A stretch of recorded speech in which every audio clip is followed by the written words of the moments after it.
Ms. Perkins? Madam Chair, I move that the closed meeting was conducted in conformity with the provisions of the Virginia Freedom of Information Act as required by Section 2.2-3712D of the Code of Virginia, and certify that only public business matters lawfully exempted from open meeting requirements were discussed, and only such public business matters as were identified in the motion by which the closed meeting was convened were heard, discussed, or considered. Okay, we've got a motion and a second.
Okay.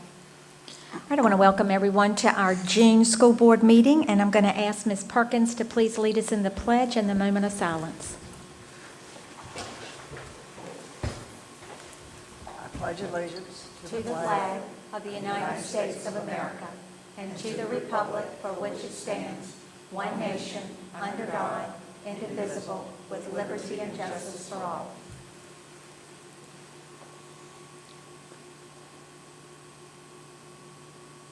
Thank you.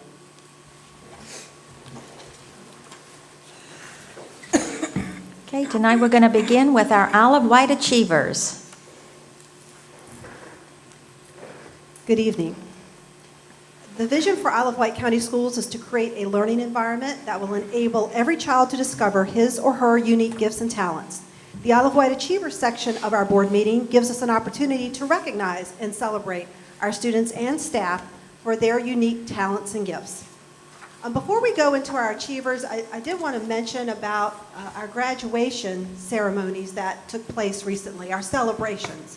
We had students at Windsor High and Smithfield High report to their schools at scheduled times. We had safety procedures in place, and we recorded students walking across their school stage, as their name was called, receiving their diploma.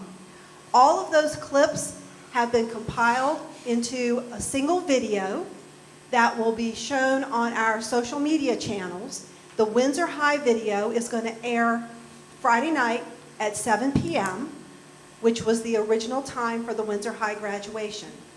The Smithfield High video will air Saturday morning at 9 a.m., which also was the regular assigned time for their graduation. Now, once these videos are posted, they can be viewed anytime. We are also working with the county to show the videos on the local cable channel all of next week. We're finalizing those times, and as soon as we have them, we'll be sharing them with families. So that way people that don't have internet access can view it on charter cable as well. So we're real excited. Mr. Elliott has been quite busy recording and pulling all those videos together. So we appreciate all of his work, and we appreciate the graduates and look forward to celebrating them with the community very shortly. So speaking of some of our graduates, we are going to recognize a few of them tonight as part of Achievers. Our first group is from Windsor High School, and we had several forensics and creative writing students who would have competed in state competition in the spring, and we want to recognize them at this time.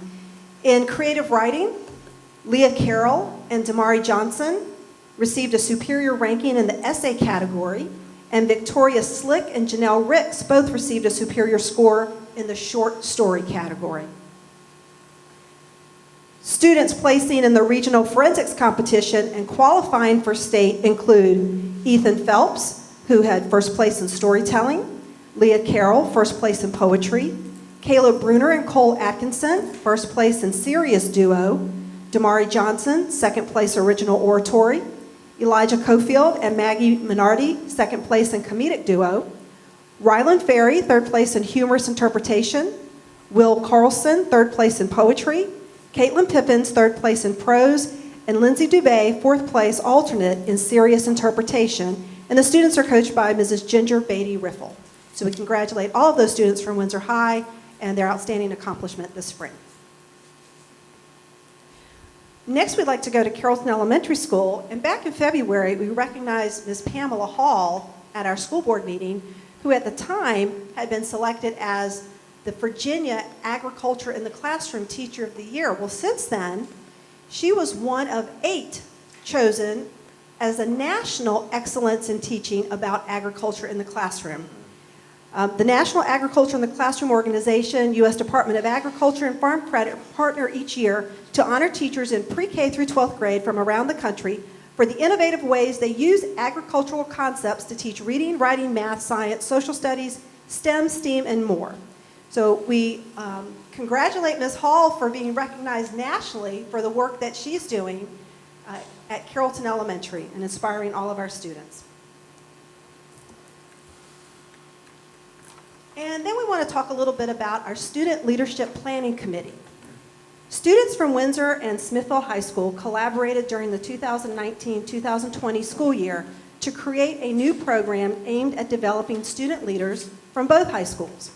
Dr. Marcia Kale, myself, and Dr. Thornton had the pleasure of working with the student group on the format of the program, from the application process for potential participants to a culminating project to benefit their community.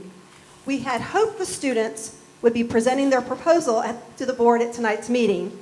Instead, I would like to take this time to recognize the students for their efforts and thank them for their dedication to establishing the guidelines for a program at both high schools.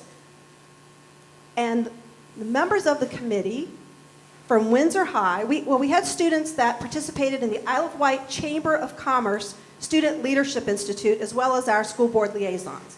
So from Windsor High School, Basilisa Andujar, Stephen Branch, Leah Carroll, Samantha Hollis, and Emily Post. From Smithville High, Kelsey Briggs, Colby Cook, Brendan Cox, Devin Fitzgerald, and Audrey Skinner.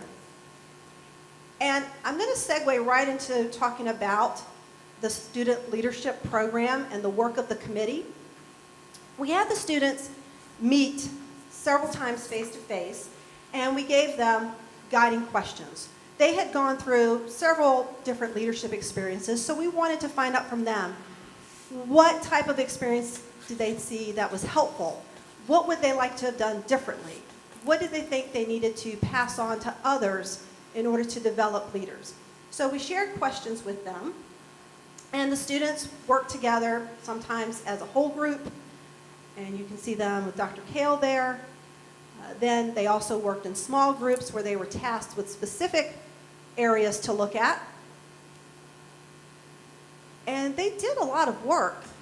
We only had them for a couple face-to-face meetings, but they did have homework. And it was great to see them interact, and they weren't necessarily paired with just students from their school. So it was a good way for them to meet students from the other school as well. And of course, we had to have a couple team building activities. Dr. Kale was in charge of this, and she is great with team building activities. We had a human pretzel, and it's exactly what you think. They had to collaborate to get untwisted.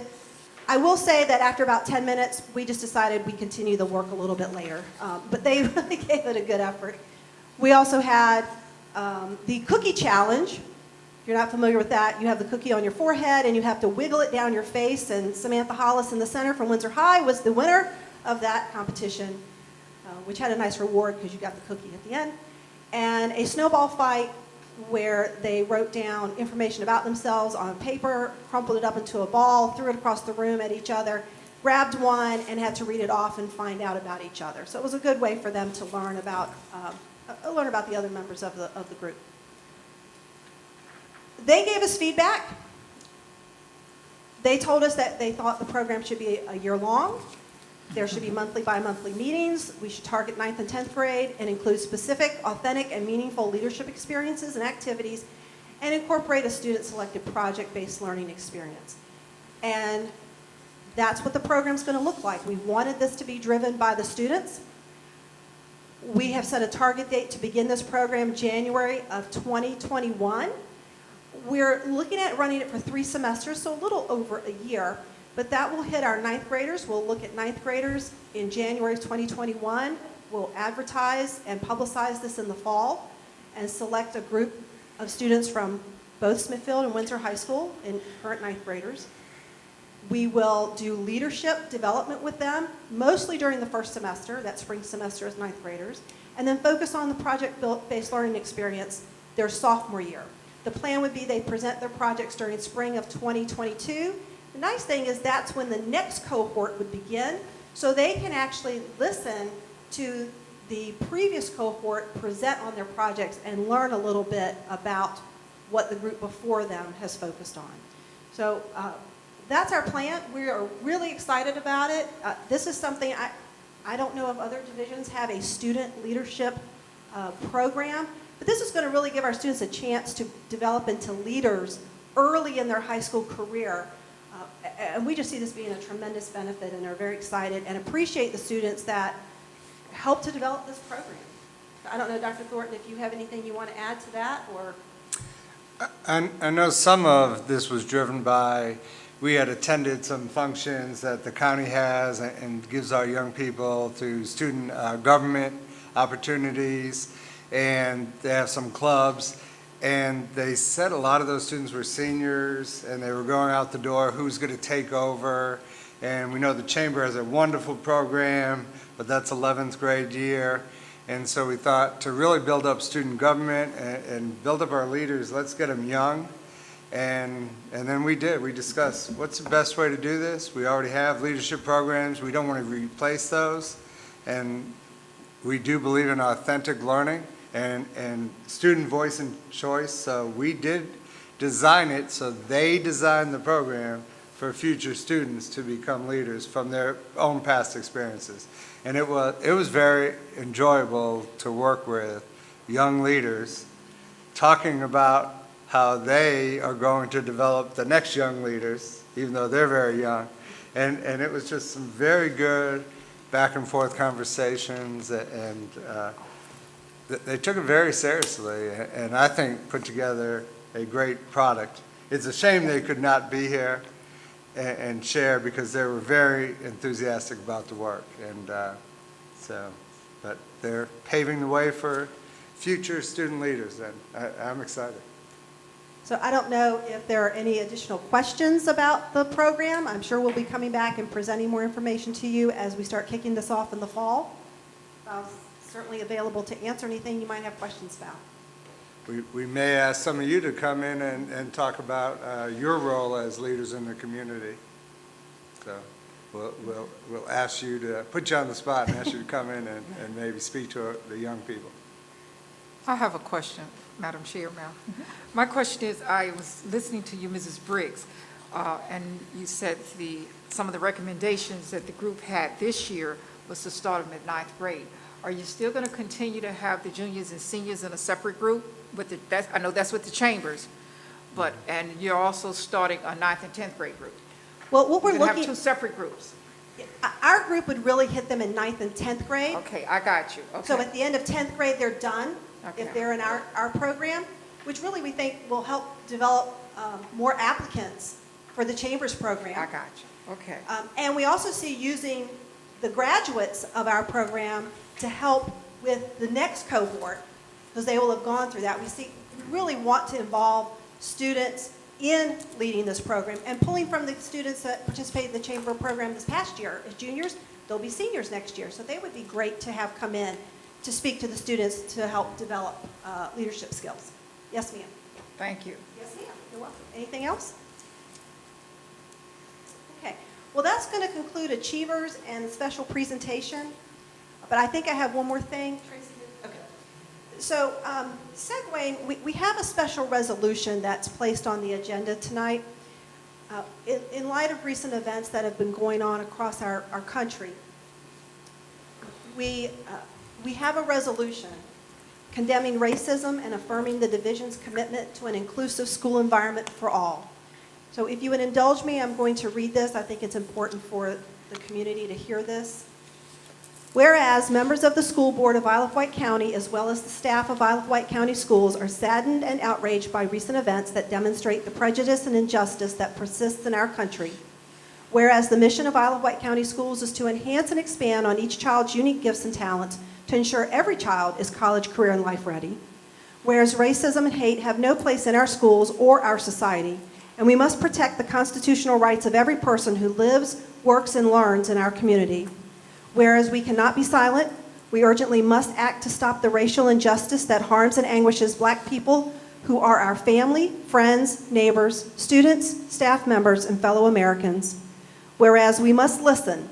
Those who have endured discrimination and intolerance deserve to be heard as they share the stories and truth about their experiences and feelings, and we must seek with great empathy to understand their challenges and their pain. Whereas we must learn. It is time to engage our community in meaningful and honest conversation about racial inequality, to build alliances with those committed to justice for all, and to work together to support our shared conviction that racism must end. Whereas we must lead. Each of us, individually and collectively, is responsible for creating and nurturing an anti-racist learning environment where every child is respected and valued for who they are, regardless of their skin color. We must actively acknowledge, address, and prevent racial bias that occurs as a result of division policies, practices, and actions. And whereas we must do better, our school division can be and will be a sanctuary of safety in our community and a beacon of light for the world as we build and strengthen trust with those we serve, and we model the acceptance of all people. Therefore, be it resolved that we, members of the school board of Isle of Wight County, stand steadfast in our commitment to foster an inclusive educational environment where every student, teacher, support professional, parent, and community member is treated with dignity and respect, as well as our commitment to continue fighting for racial justice and human and civil rights for all. And this would be approved by the school board of Isle of Wight County this 11th day of June 2020. Okay, so we need a motion. I move to accept the proposal, motion. Second. Okay. Yes. Yes. Yes. Yes. Thank you.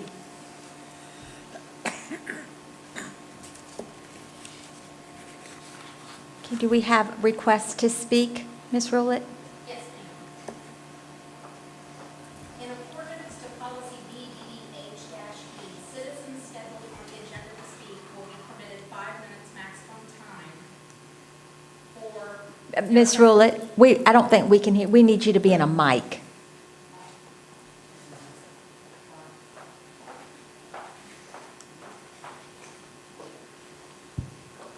In accordance to policy BDDH-E.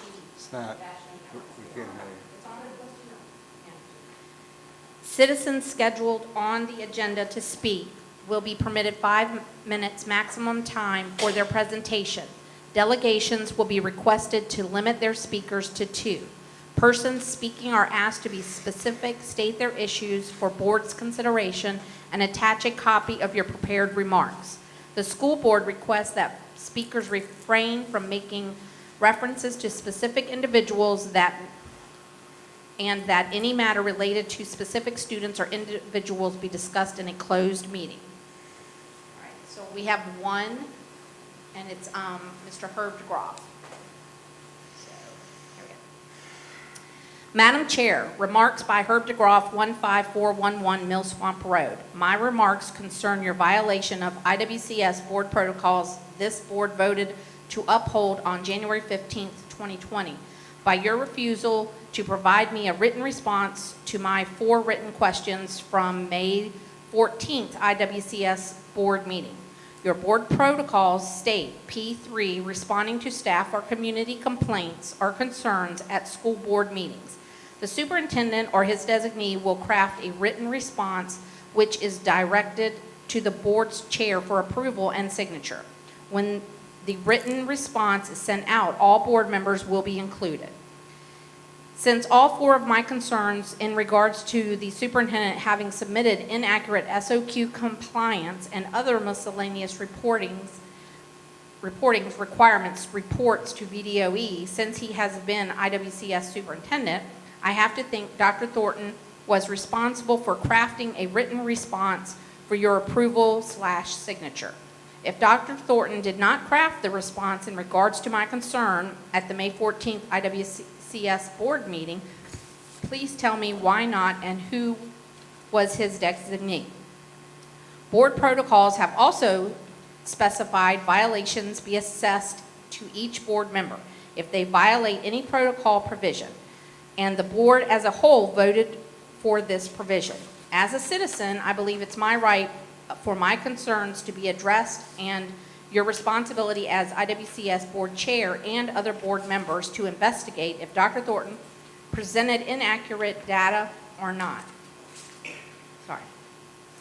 To be in compliance with 22.1-253.13-.3 when he submitted the SOQ compliance and miscellaneous reporting requirements report to accordance with 22.1-18, such as 22.1-2.53.132C and 22.1-70.2 each year to the VDOE that he has been IWCS superintendent.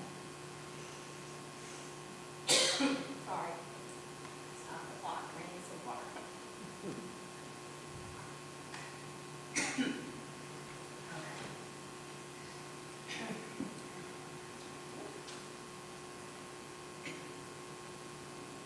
I've read the May 28th letter you signed as board chair that you have sent to my email address. I'm chagrined you've chosen not to answer 3 of my genuine questions that I twice sent electronically to your board email address on May 14th. Each of my 4 questions were read in open session by your board clerk at the May 14th board meeting at Westside for all to know of my profound concerns. As board chair, you are to answer each with written responses in accordance with your board protocols and fulfillment of your responsibilities to be in compliance with IWCS policy KB and Virginia 22.1-78. Policy KB states, quote, the IWCS board recognizes the importance of providing information regarding the school division to the community. The board will utilize all appropriate means and media in order to communicate factual information regarding the school division. End quote. Since you did not answer yes or no to my questions number 2, 3, and 4 at the May 14th board meeting for you to be in compliance with board protocols, I will list them again for you at the end hereof. Of special note, your April 23rd letter to me stated, I can assure you that if the school board finds the superintendent is doing anything unlawful, something not in the best interest of our students or breaking policies, it will be addressed immediately and appropriately. You are accusing the school board of being blind to unlawfulness and not being responsible to adhere to our responsibilities. There are 5 of us, and we are committed to fulfill our roles responsibly. We are his employer, and we hold him responsible and accountable to carry out his responsibilities as superintendent of Isle of Wight County School Division, end quote. Now here are your simple yes or no answer.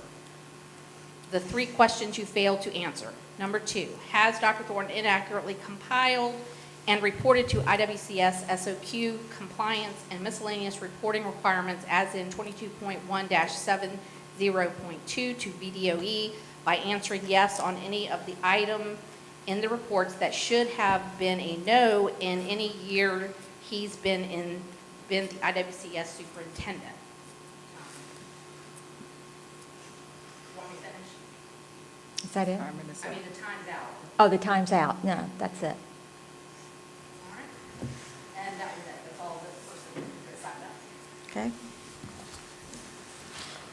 Next is board member committee reports. I don't think any of us have been to any committee meetings, or have we? Well, GSA is having their graduation soon, and that would be the only. Oh, GSA, The okay. Governor's School of the Arts, so, Is that Monday? yeah, the virtual, Right. to join them virtually. I think their virtual one is 7 PM Monday evening. Thinking. Yeah, Very good. that would be the only. Okay. Did you have anything, Ms. Tynes? Mr. Wilson? No? Okay. Okay, we're ready for the financial presentation.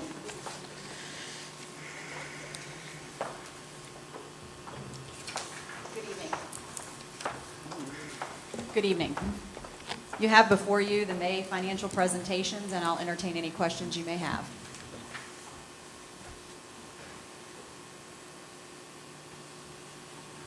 Ms. Tynes, do you have any questions, financial questions? No? Okay, I wanted to just ask, I know that the cafeteria fund, I mean, it's just, right now, the COVID-19, it is very different. And so all the meals that we are providing to our families, my question is, that would be free and reduced lunch. For all the lunches going out, it's considered free and reduced lunch or breakfast meals, and we're getting reimbursed for that, correct? Yes, ma'am. Okay. And then, do we Excuse me, can I interject one thing? I'm Yes. sorry, Ms. Carr. They are considered free and reduced, but I do want to clarify, all students can receive those. Right. Yes, but they But do we're count sending as it that. in as every Yes. meal that we give out is considered free, Yes. and then we Yes, send ma'am. out to get reimbursement for that. Yes, ma'am, and we're going to continue that. That's why I just didn't want to confuse people and think it was just going to be free and reduced, but you're Right. correct. Okay. And then I know with our contract, sometimes we get returns. Are we expecting any returns this year? There is a guarantee in their contract of it's $60,000 and some change. And as far as I know, as last year happened with the hurricane that never happened and we had to open a shelter, there was an eat into that guarantee. But because of COVID-19, we are in a very different situation in that because all of our meals are reimbursable, we're actually making money right now in our cafeteria. So I see that we will end up getting the full guarantee at this point. Okay. And I was looking at the S4 teachers, I think it's our substitute teachers, and I saw it was like 19,000 that went out, and I didn't quite understand it because we don't have substitutes right now. We don't have the normal substitutes. There were people that were out on FMLA when COVID-19 hit, and they did have long-term subs in those positions. And so in order to continue having those services available, we kept a few of those long-term subs on for the remainder of the year, and so that's what that covers. So they did the online learning with our students? Yes, ma'am. Okay. And then I was looking at I'm not sure I know how to pronounce this, Proctura and Company under staff development, and I wasn't quite sure what that was. It was $5,000. What, Mr. Yes, Ms. Carr. So that directly relates to the Google Level 1 certification that all of our instructional staff will be achieving. And once they complete the 13 modules, we have then paid for the Google Level 1 assessment. And so once they finish the modules, they'll let their supervisor know, and at that time they'll be issued a code.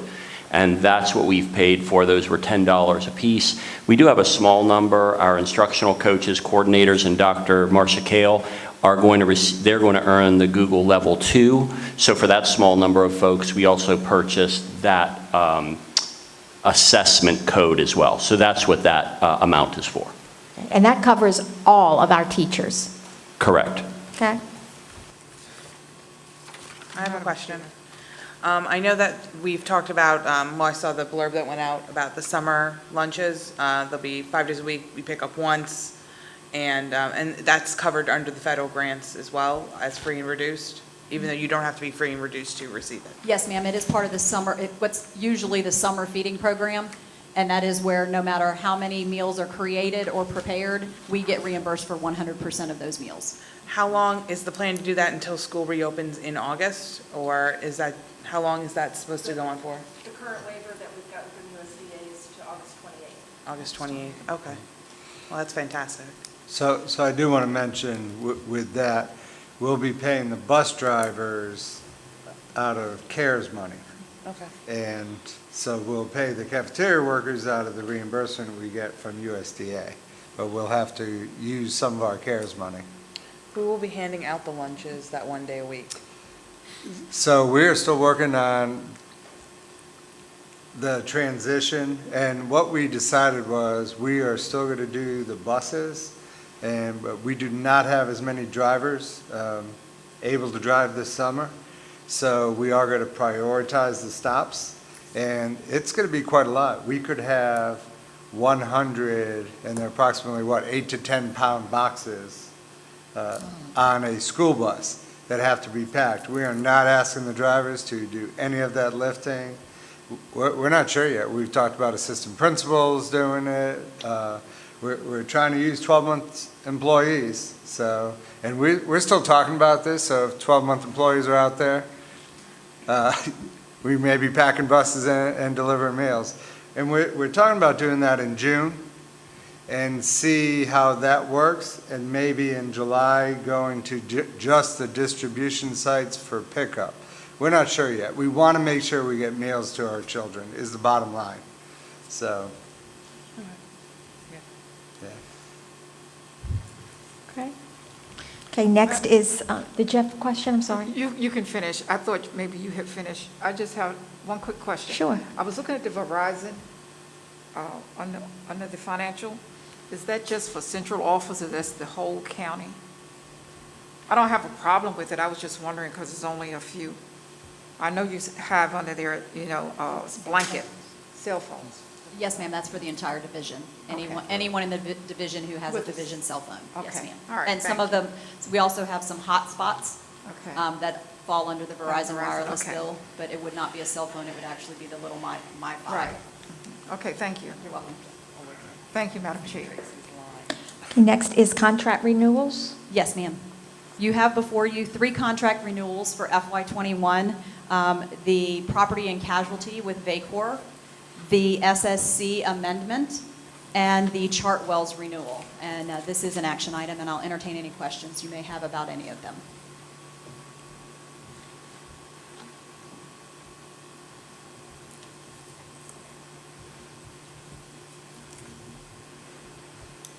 The only thing I had to say was with Chartwell. I think we're going into our 3rd year with Chartwell. Yes, ma'am. And certainly we want to evaluate. This is the first time we've had contract with food services. And so we want to evaluate the pros and cons and make sure this is something after this year that we will want to continue or look at differently. Okay, this is an action item.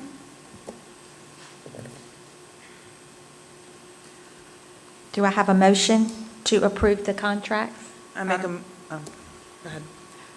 Madam Chair, I would like to make a motion that we approve the contract renewals for the next fiscal year. Well, it's not the next fiscal year, is it? Yes, ma'am. It would be. Beginning July Yes. 1. Yes, ma'am. Beginning July 1 fiscal year. Second. With the recommendations. Second. Okay.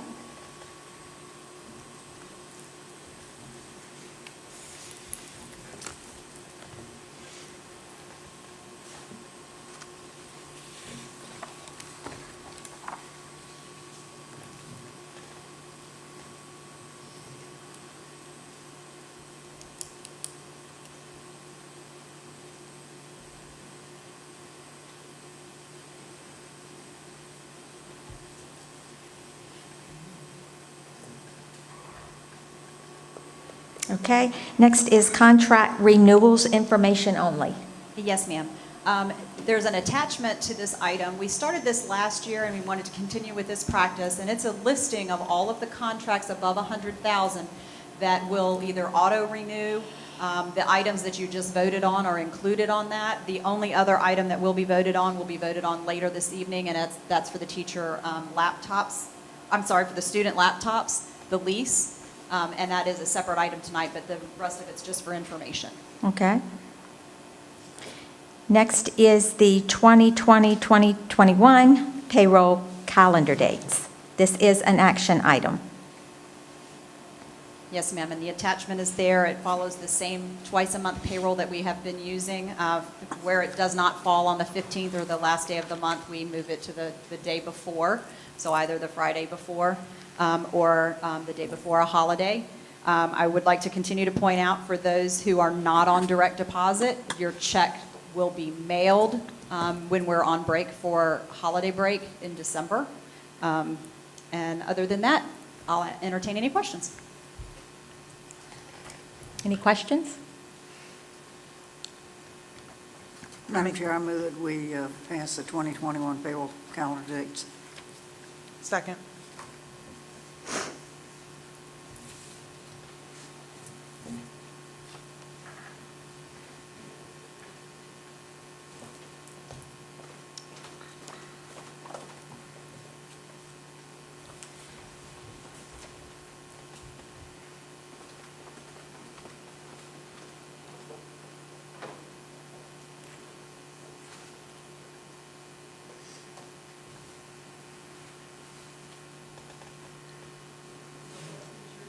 Trying to get it. There it is. Mr. Wilson.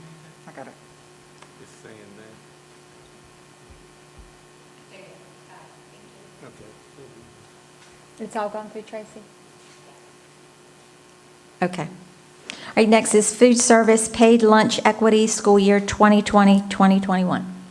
Yes, as you know, we have required every year, districts have to review our paid lunch prices and our à la carte items. It's recommended that we do an increase in our paid lunches. The cap is 10 cents.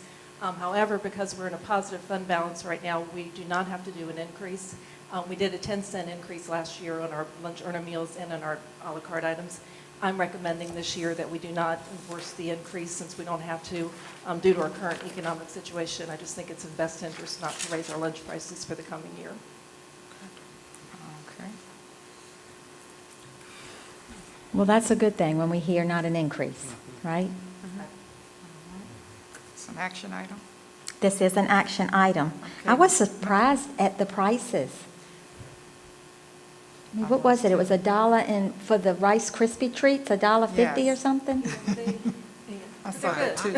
They are good, but I'm like, it would definitely be cheaper to pack my lunch. And I saw the dollar bottle of water, I'm thinking, that was one of my questions Lord too. have The mercy. bottle of water, is it this size?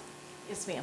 Because I was wondering with the primary babies, maybe the smaller one, if we charge them 50 cents or something, 25 cents, Because they're not going to drink a big bottle of water like this. They'd be out of class all day. Okay, this is an action item. Do we have? Madam Chair, I would like to make a motion that we, that the price lunch equity for fiscal year '21 be approved. Second.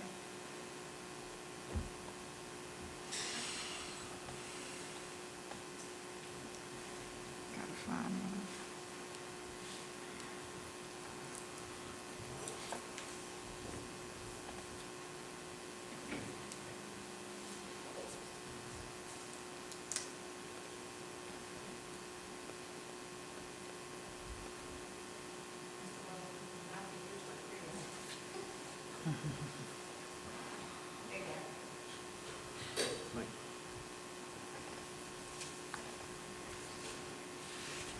Okay, next is our food service à la carte prices. We're just recommending and not an increase on those. Okay, I saw that. Madam Chair, I would like to recommend that we approve the à la carte prices for the fiscal year beginning July 1st, 2020 through 2021. Second? Mr. Wilson, second.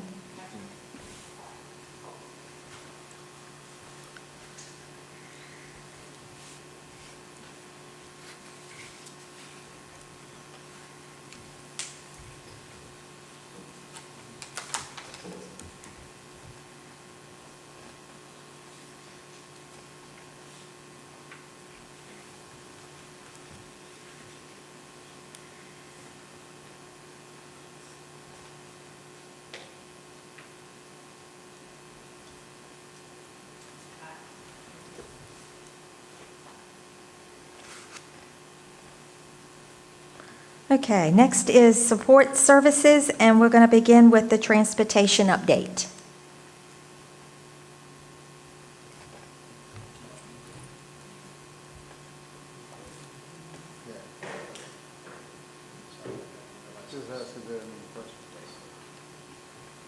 Madam Chair, members of the board, good evening, Dr. Thornton. You have the transportation report, fuel report, and blurb in front of you. Do you have any questions, anything I can answer or take back to get an answer for you? I'm assuming that we're down in fuel usage. Yes, ma'am. We're still running buses, but we don't run as many, so yes. Yeah, just a little just. Okay, next is the maintenance and safety report. This month, we are focusing on, and I don't have a clicker, so I'm not able to move that. I thought I would show you some pictures from the Smithfield High School renovation project that's going on for the media center, the guidance office, and the nurses station. These are actually out of date now. We were just at a meeting on Tuesday, and there's already framing up in all of the areas for walls. But this is the cafeteria, as you can see. If you notice, the first frame shows you the wall is actually missing where the door was. Well, yeah. The media center. What's that? You said cafeteria. Oh, I'm sorry, media center. I apologize. Sorry, I'm so used to doing cafeterias. I apologize. And then the second, third, fourth pictures just show you the interior of the media center that's been taken out. The last picture actually shows you the new doorway that'll extend it to guidance for that. The next slide is the guidance office. What you see here on the floor is actually the taping for the offices and where the walls will go once they're put up. And like I said, they're up now. And it's a completely open area now at this time. And then the last slide, they really hadn't gotten too far in the nurses station. That's the last part of it. But the left shows you where they're currently at, and the right shows you the entire area where the nurses station will be. And next month, you'll get a much better view of what the new nurses station will look like. It's 2 to 3 times bigger than it is now. So it's a much larger area. So you actually flipped the nurses station with the guidance department?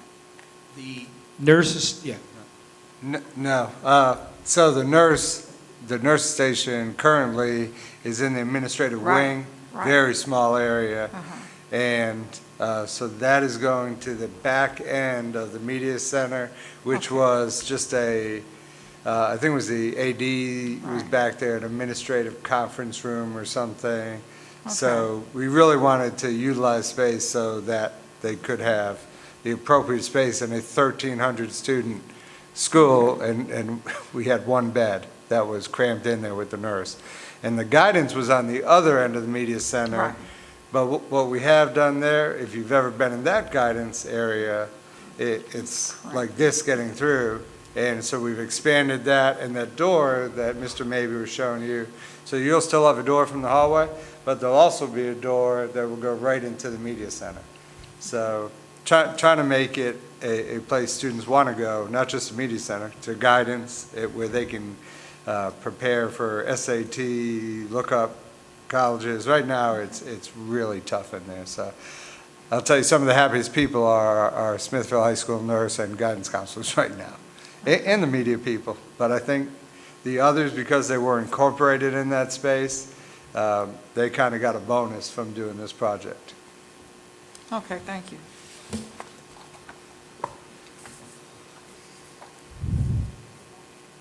And then this is just a list of other projects that we've completed during the pandemic time.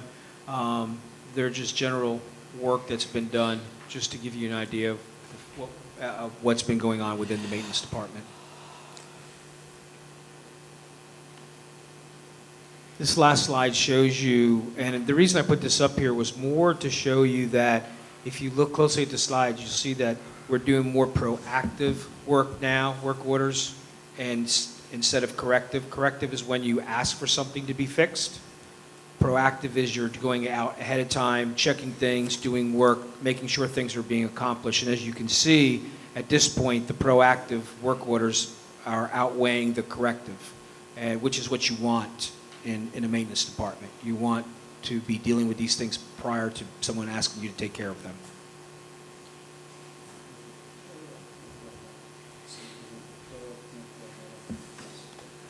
So I did want to mention, because these things have kind of come up since we put together the presentation, we do have a major chiller issue at Smithfield Middle School that will have to be addressed before we start school, and I believe it's about $149,000.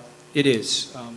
Both the chillers are 15 years old, which is normal. That's the approximate age. But at that point, they should receive a what they call a redo or a re-over, and one of them is in desperate need of that now, and that's the $149,000. And I hate to put you on the spot. The other issue, was it Carrollton? Yeah.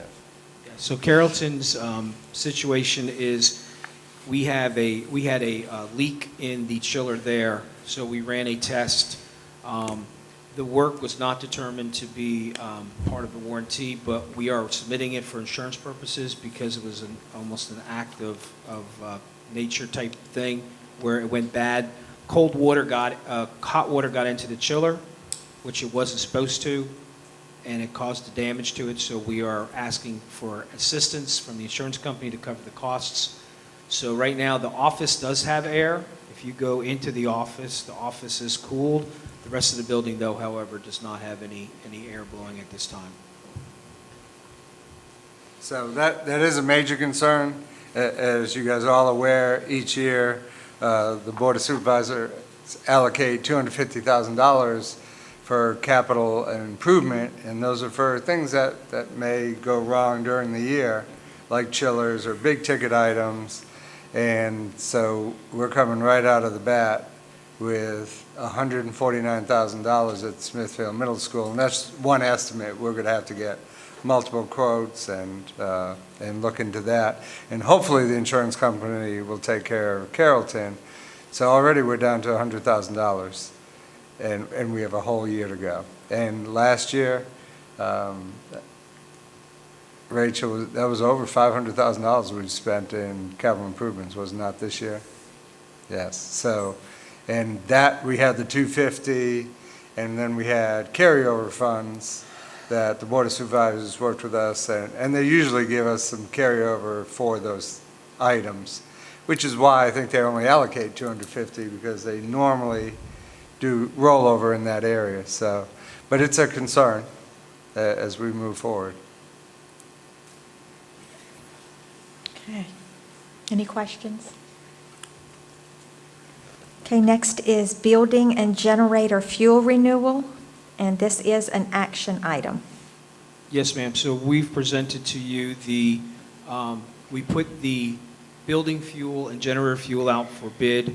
We received our bids, and we provided you the tabulation sheets to show you on a bid like this, we're looking for the best price. And as you can see, Tidewater Petroleum provided us with the best price. So we've done a recommendation to you that you approve the contract with Tidewater Petroleum, which is Southern States in Windsor.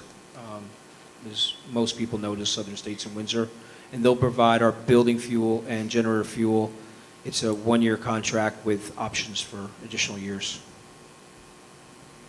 Madam Chair, I would like to make a motion that we go with the bid with Tidewater Fuel, which is known as Southern States out of Windsor, Virginia.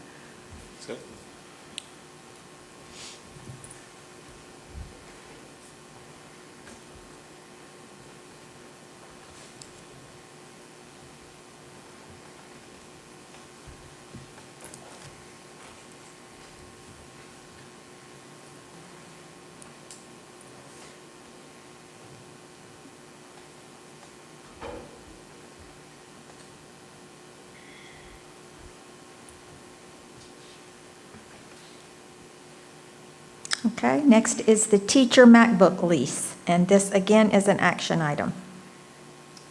Yes, ma'am. This is the teacher MacBook lease that we voted on last month to allow to go forward to negotiation, and I've put all the resulting costs on the item on the board agenda. Okay, any questions? Action.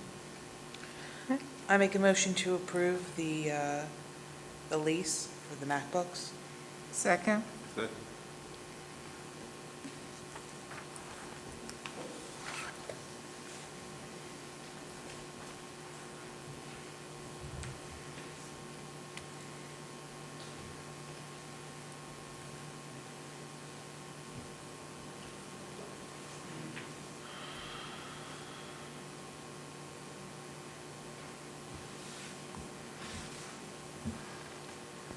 Okay, next on the agenda is the report from the superintendent, ESY proposal, 2019-2020 school closure.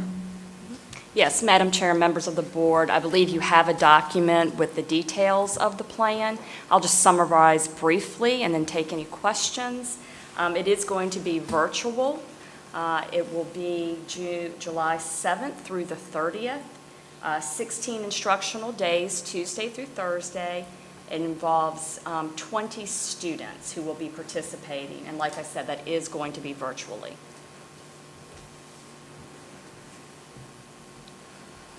Any questions? Okay. Next is the gifted education update.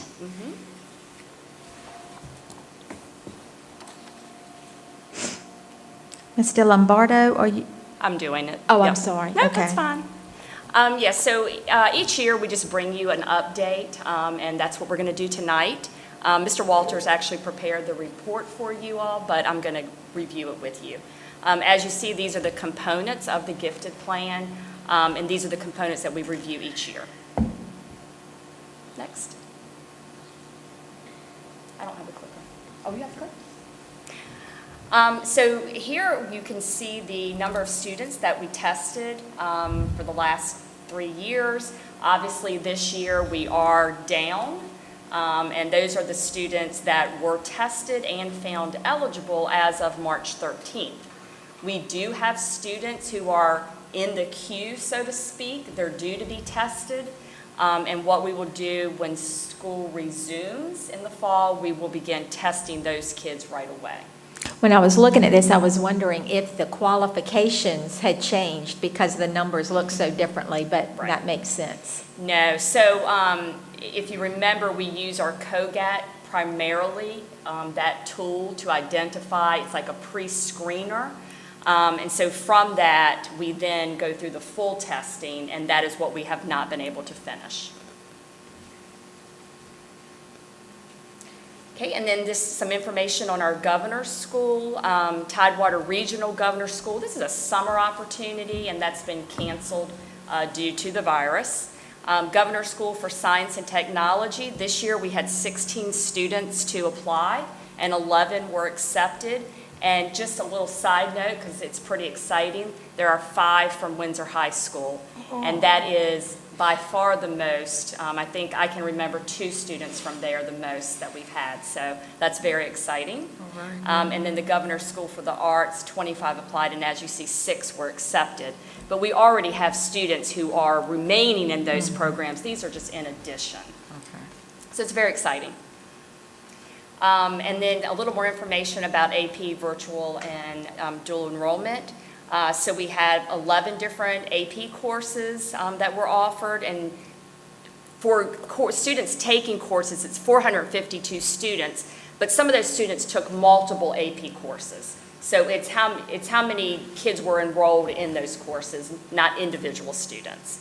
35 students participated in 3 AP courses offered through Virtual Virginia. So these might be things that we do not offer, but they wanted to take, so we do allow that. And then 310 students participated in dual enrollment courses. And as you know, we've had a lot of discussion around dual enrollment, and so we still are doing pretty well with that. Do you have any questions? I do want to mention, we've looked at each area since I've been here, and we really haven't evaluated gifted and really looked at and examined, is this the best way to do it, especially at the younger grades. Traditionally in high school, it's your AP, it's your dual enrollment, it's your governor's school, but we really want to look at that and unpack that. So I am putting together a committee or a little task force that will include interviewing students, even elementary students, about their experience, middle school students, high school students that may have gone through our system to get feedback. Are we serving you? And included with that will be parents and gifted teachers and other educators, and possibly revamping gifted for the following year. I know we have a lot going on, but we can't keep putting that off. I think we need to look at that. And just to be honest with you, It's like news at 11 here, I feel like, because this new information as we come every day. We are, as we share our COVID-19 updates and what we're doing, we're examining the use of our gifted teachers as we go into this year, possibly even differently, depending on what phase we're in. So we'll keep you updated. Thank you. How many people am I scaring out there in TV land? I think there's only 3 people watching. That's good.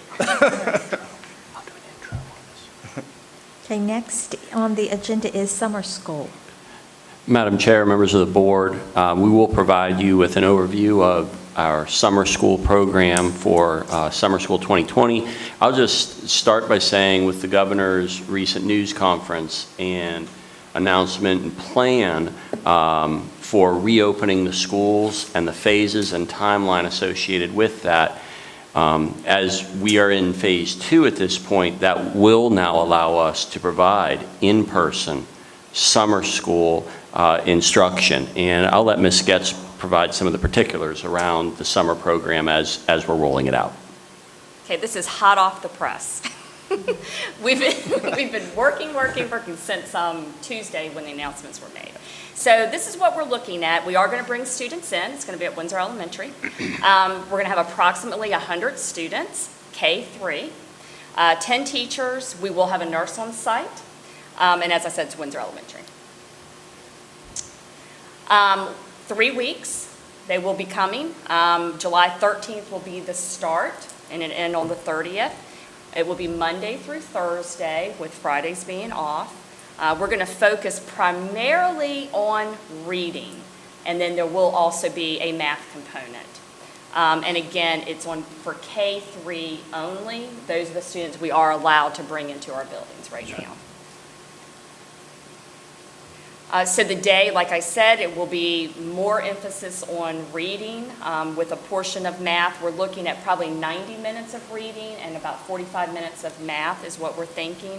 10 kids probably in each of those classrooms.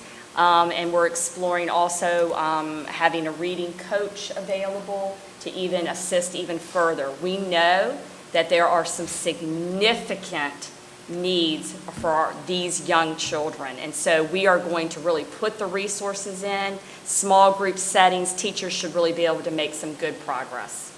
What criteria will you use, Susan, to select these kids? Yes, Ms. Perkins, good question. So we are... I didn't hear the question. Could you repeat the question? Sure. Ms. Perkins, repeat the question. What criteria were used to select these kids? All right, that's what I was going to ask. That's good. So each building, that is what we are currently doing. We had a pre-list of students who we were looking at. And we used STAR data, and so that's our screening tool that we use, and we give it 3 times a year. Of course, we didn't get to give it at the end of the year because we weren't here, but we do have the results from January, February, so we're using that. We're using IRLA because we know very easily who our students are who are below level. And then we have some teacher recommendations as well. So we are using all of those things. We've identified students. Now we are in the process of finding out, do parents want to send their children to our face-to-face summer school? We aim to have that done by the end of next week, and then Mr. Livingston will quickly figure out transportation. I have a question, Madam Chair. To go along with that, I know normally we probably wouldn't have to ask this question because just like the criteria that you said you're using is very good. But with what has happened with COVID-19, which, well, we only have 100 slots, right? But maybe I was wondering if you all had considered if there was a parent or two that asked if their child could be included, especially since they have been doing homeschooling. Maybe they feel that their child need to, come to the program. Will you allow that if some of the parents that you already have included the students say no, open it up to a parent that would want their child to come? We've actually already had some of that. Okay. And we do have to consider our criteria because I think a lot of parents may say, hey, I would like my child to attend. But if your child is a proficient reader and proficient in math, and we have the other slots that we are filling, we may not be able to do that. But I would say this, we are going to try to fill those 100 slots. So if there's room, then yes. Okay, all right, thank you. What was the hours of the instructional day? Yes, so it'll be 8:30 to 12.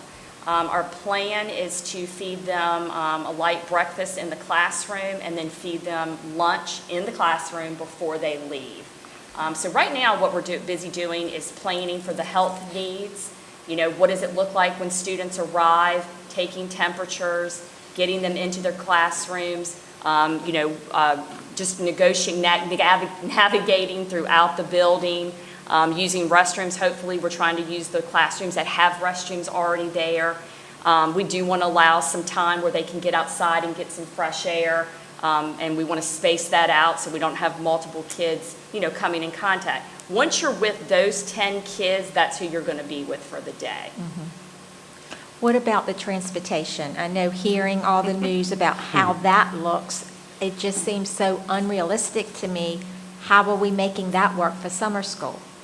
It's a huge challenge, and so that I don't have answers yet because that is what we are in the middle of, trying to figure out exactly how many students we can fit on a bus.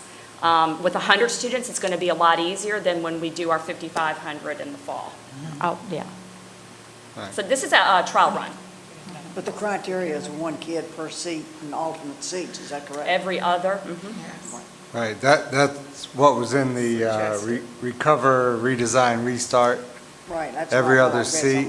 somewhere. But actually, if you measure the seats, that may or may not be true on certain buses. But those are the Virginia Health Department guidelines. But you can put in additional mitigation, such as wearing masks on the bus or maybe putting some plexiglass up. But if we do that, then we're taking responsibility for that. The Virginia Department of Health is not going to say, oh, that's acceptable mitigation. We can do it, but we'll be responsible for that. So we have a lot to ponder as we go through the next few months. So in the application for summer school, is there an area where the parents would say, I will provide transportation?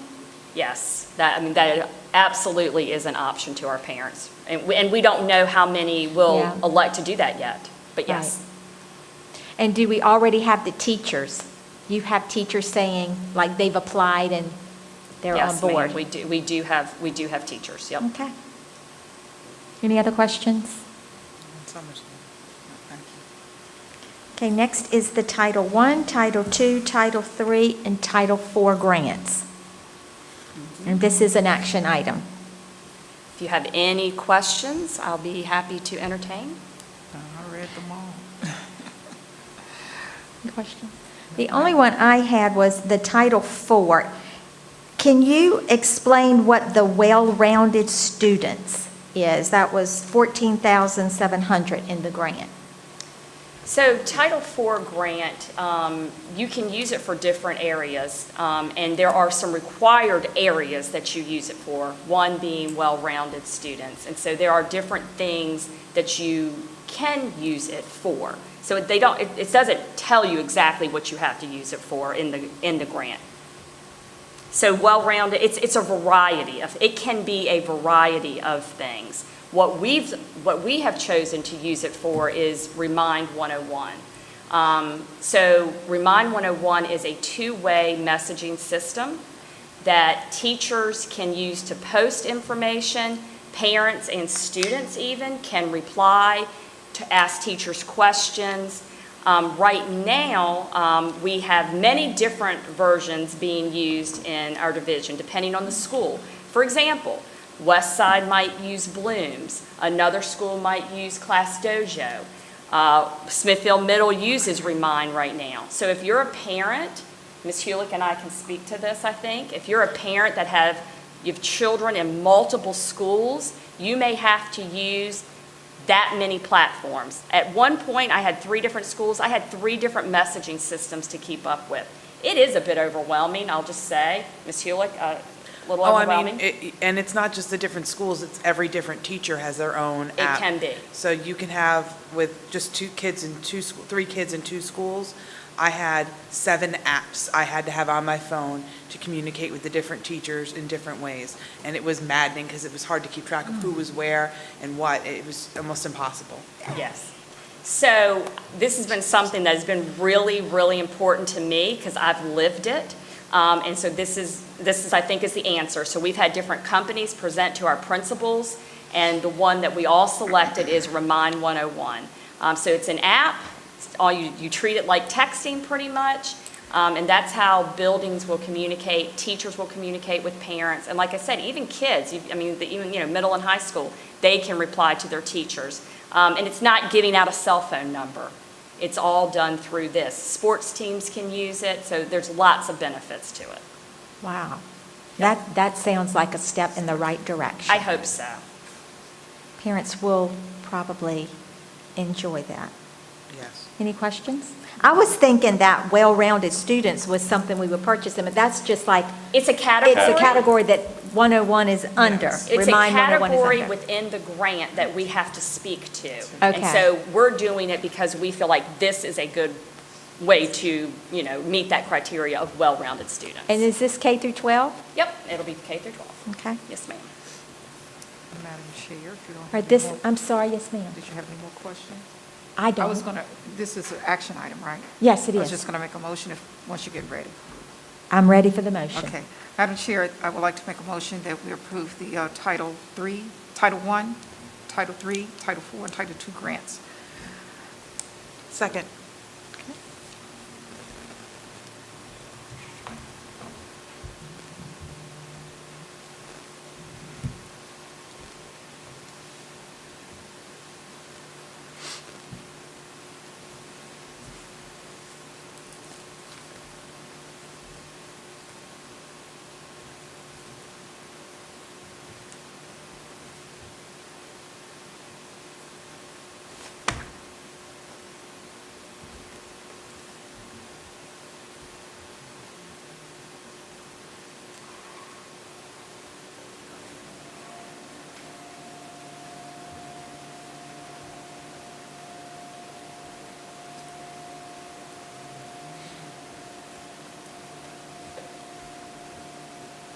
what this is doing.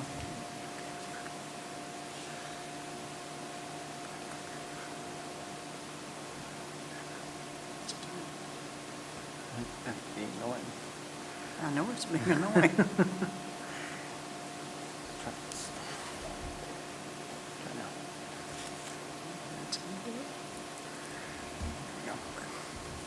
That was annoying. Thank you.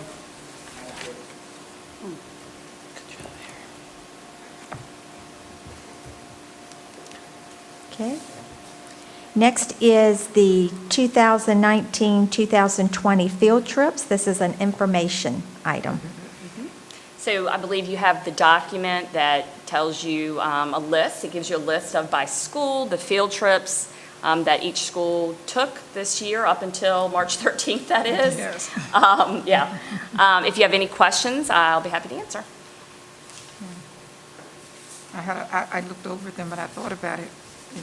The timing was perfect because if it was after a certain date, we would not have the changes that we've had in our environment. We canceled a lot of field trips, yes. Yeah. And I did ask the question about, or I had the question about how much money did we save by not? But I think that's going to be addressed in the savings report that we have coming up. So I won't go there. Okay. Okay, next is the VHSL membership applications, and this is an action item. So each year, you just have to approve VHSL applications for both high schools, and that's what you have before you. Madam Chairman, I move that we approve the VHSL applications. Second. Okay, it's been moved and second.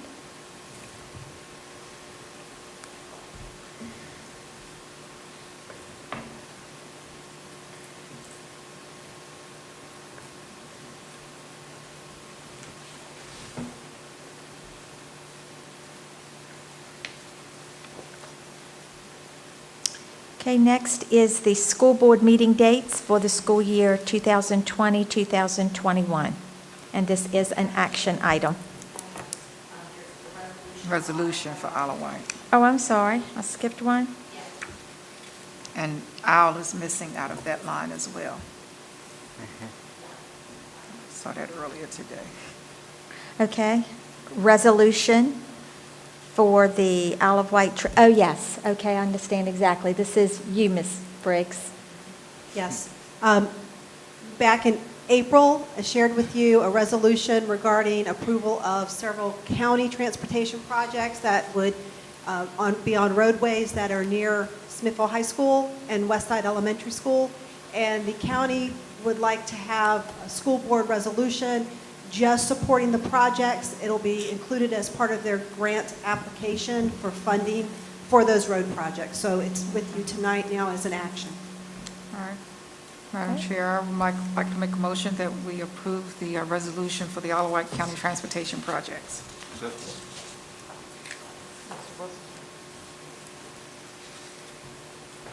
it second? Mr. Wilson did. You second.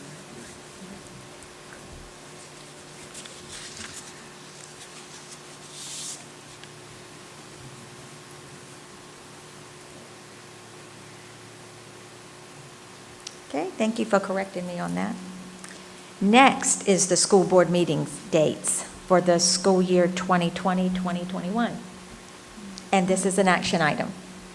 Madam Chair, I make a motion to approve the school board meeting dates for school year 2021. Okay, it's been moved and second. Good job.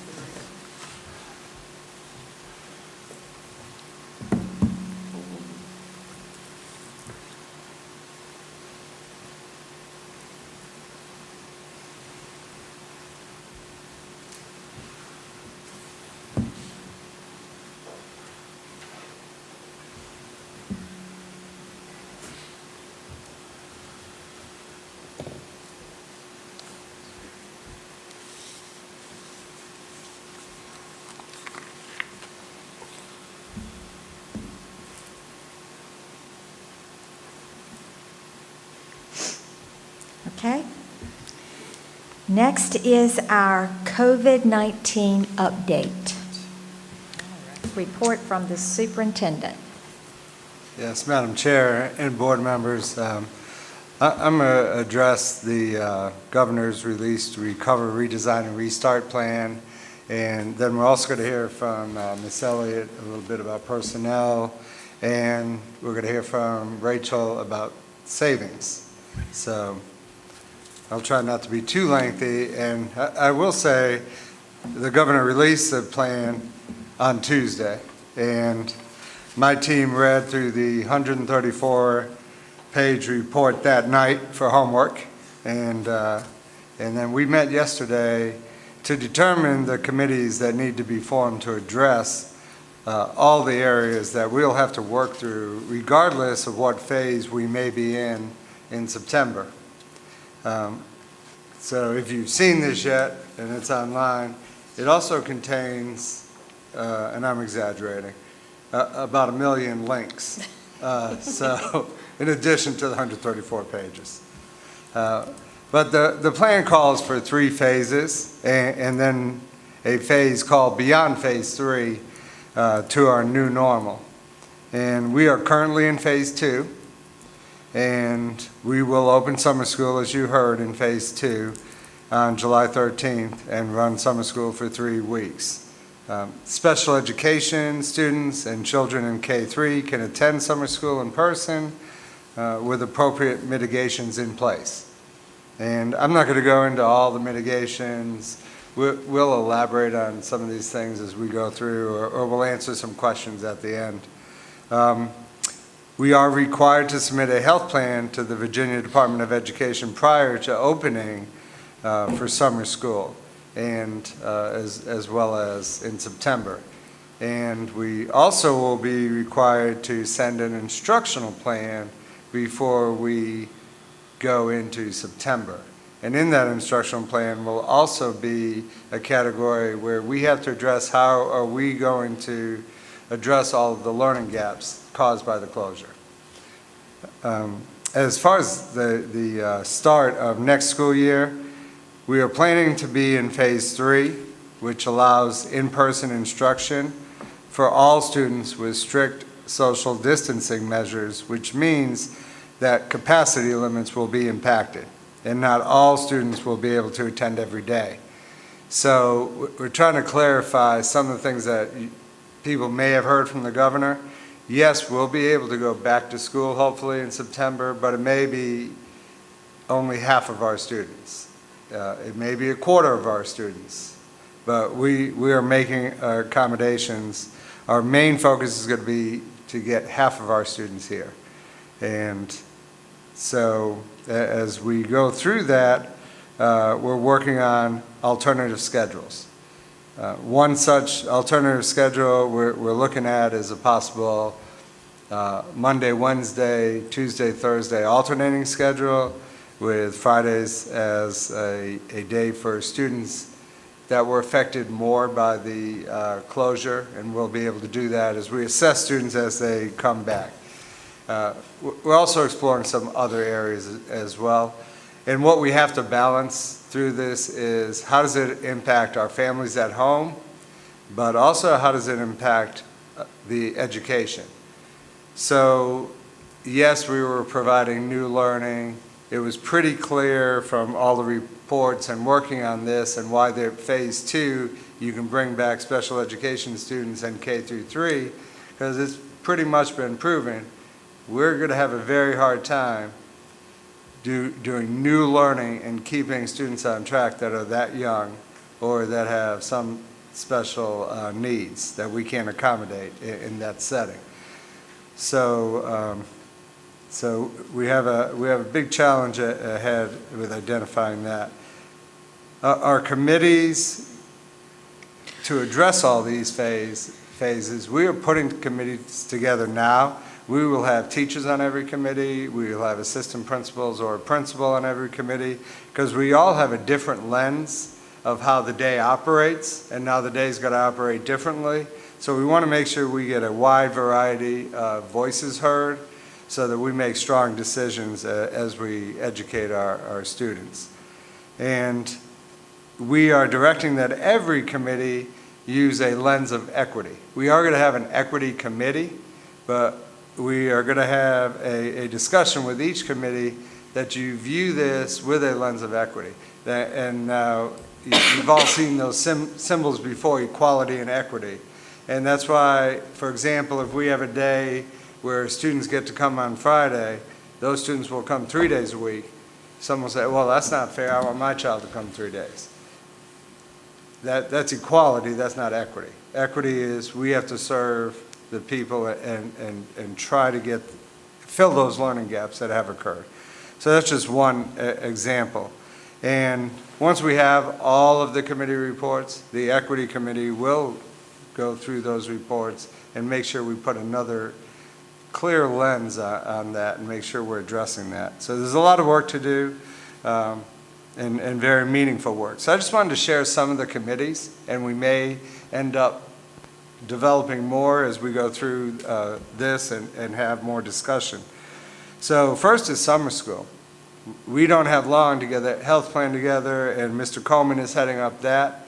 We'll have a nurses committee as a subcommittee under health that talks about screenings and talks about spacing, what we may do at our counters, how we enter the building, etc. And that will have to be submitted to VDOE before we start summer school. And it will be posted on our website for community and families to see. So there's a lot under summer school, but once we have the health issues under summer school in phase 2, a lot of that will carry over into phase 3 and then beyond. So a lot of the work up front will be about health concerns. Then support services, again, Mr. Coleman will be working with SSC and others, again, teachers and everything, because we want to hear from teachers how they feel about their rooms being cleaned, cafeterias, all different areas. And so that's a committee. Health services, and that's the nurses again, and Cheryl will be leading that up. Now, Cheryl heads that, but the nurses will be developing the work and developing the product that we look at. Transportation, that is going to be quite an endeavor as we try to figure out how many kids can fit on a bus. We may have to ask families to drive your kids to school. Now, the effect of driving your kids to school, some of you lived the experience at some of our schools, and some of those lines are ridiculous now. And so what does that mean? What does that mean to starting in schools? We're going to have to be very flexible as we move forward and ask families for help as well. The master schedule, if we choose an A-B schedule, then we're going to have to identify students that are A students, students that are B students. We're going to try to keep families together so that everyone in a family, whether you're in elementary, middle, and high, are A students, so that hopefully there's some cohesiveness with the family.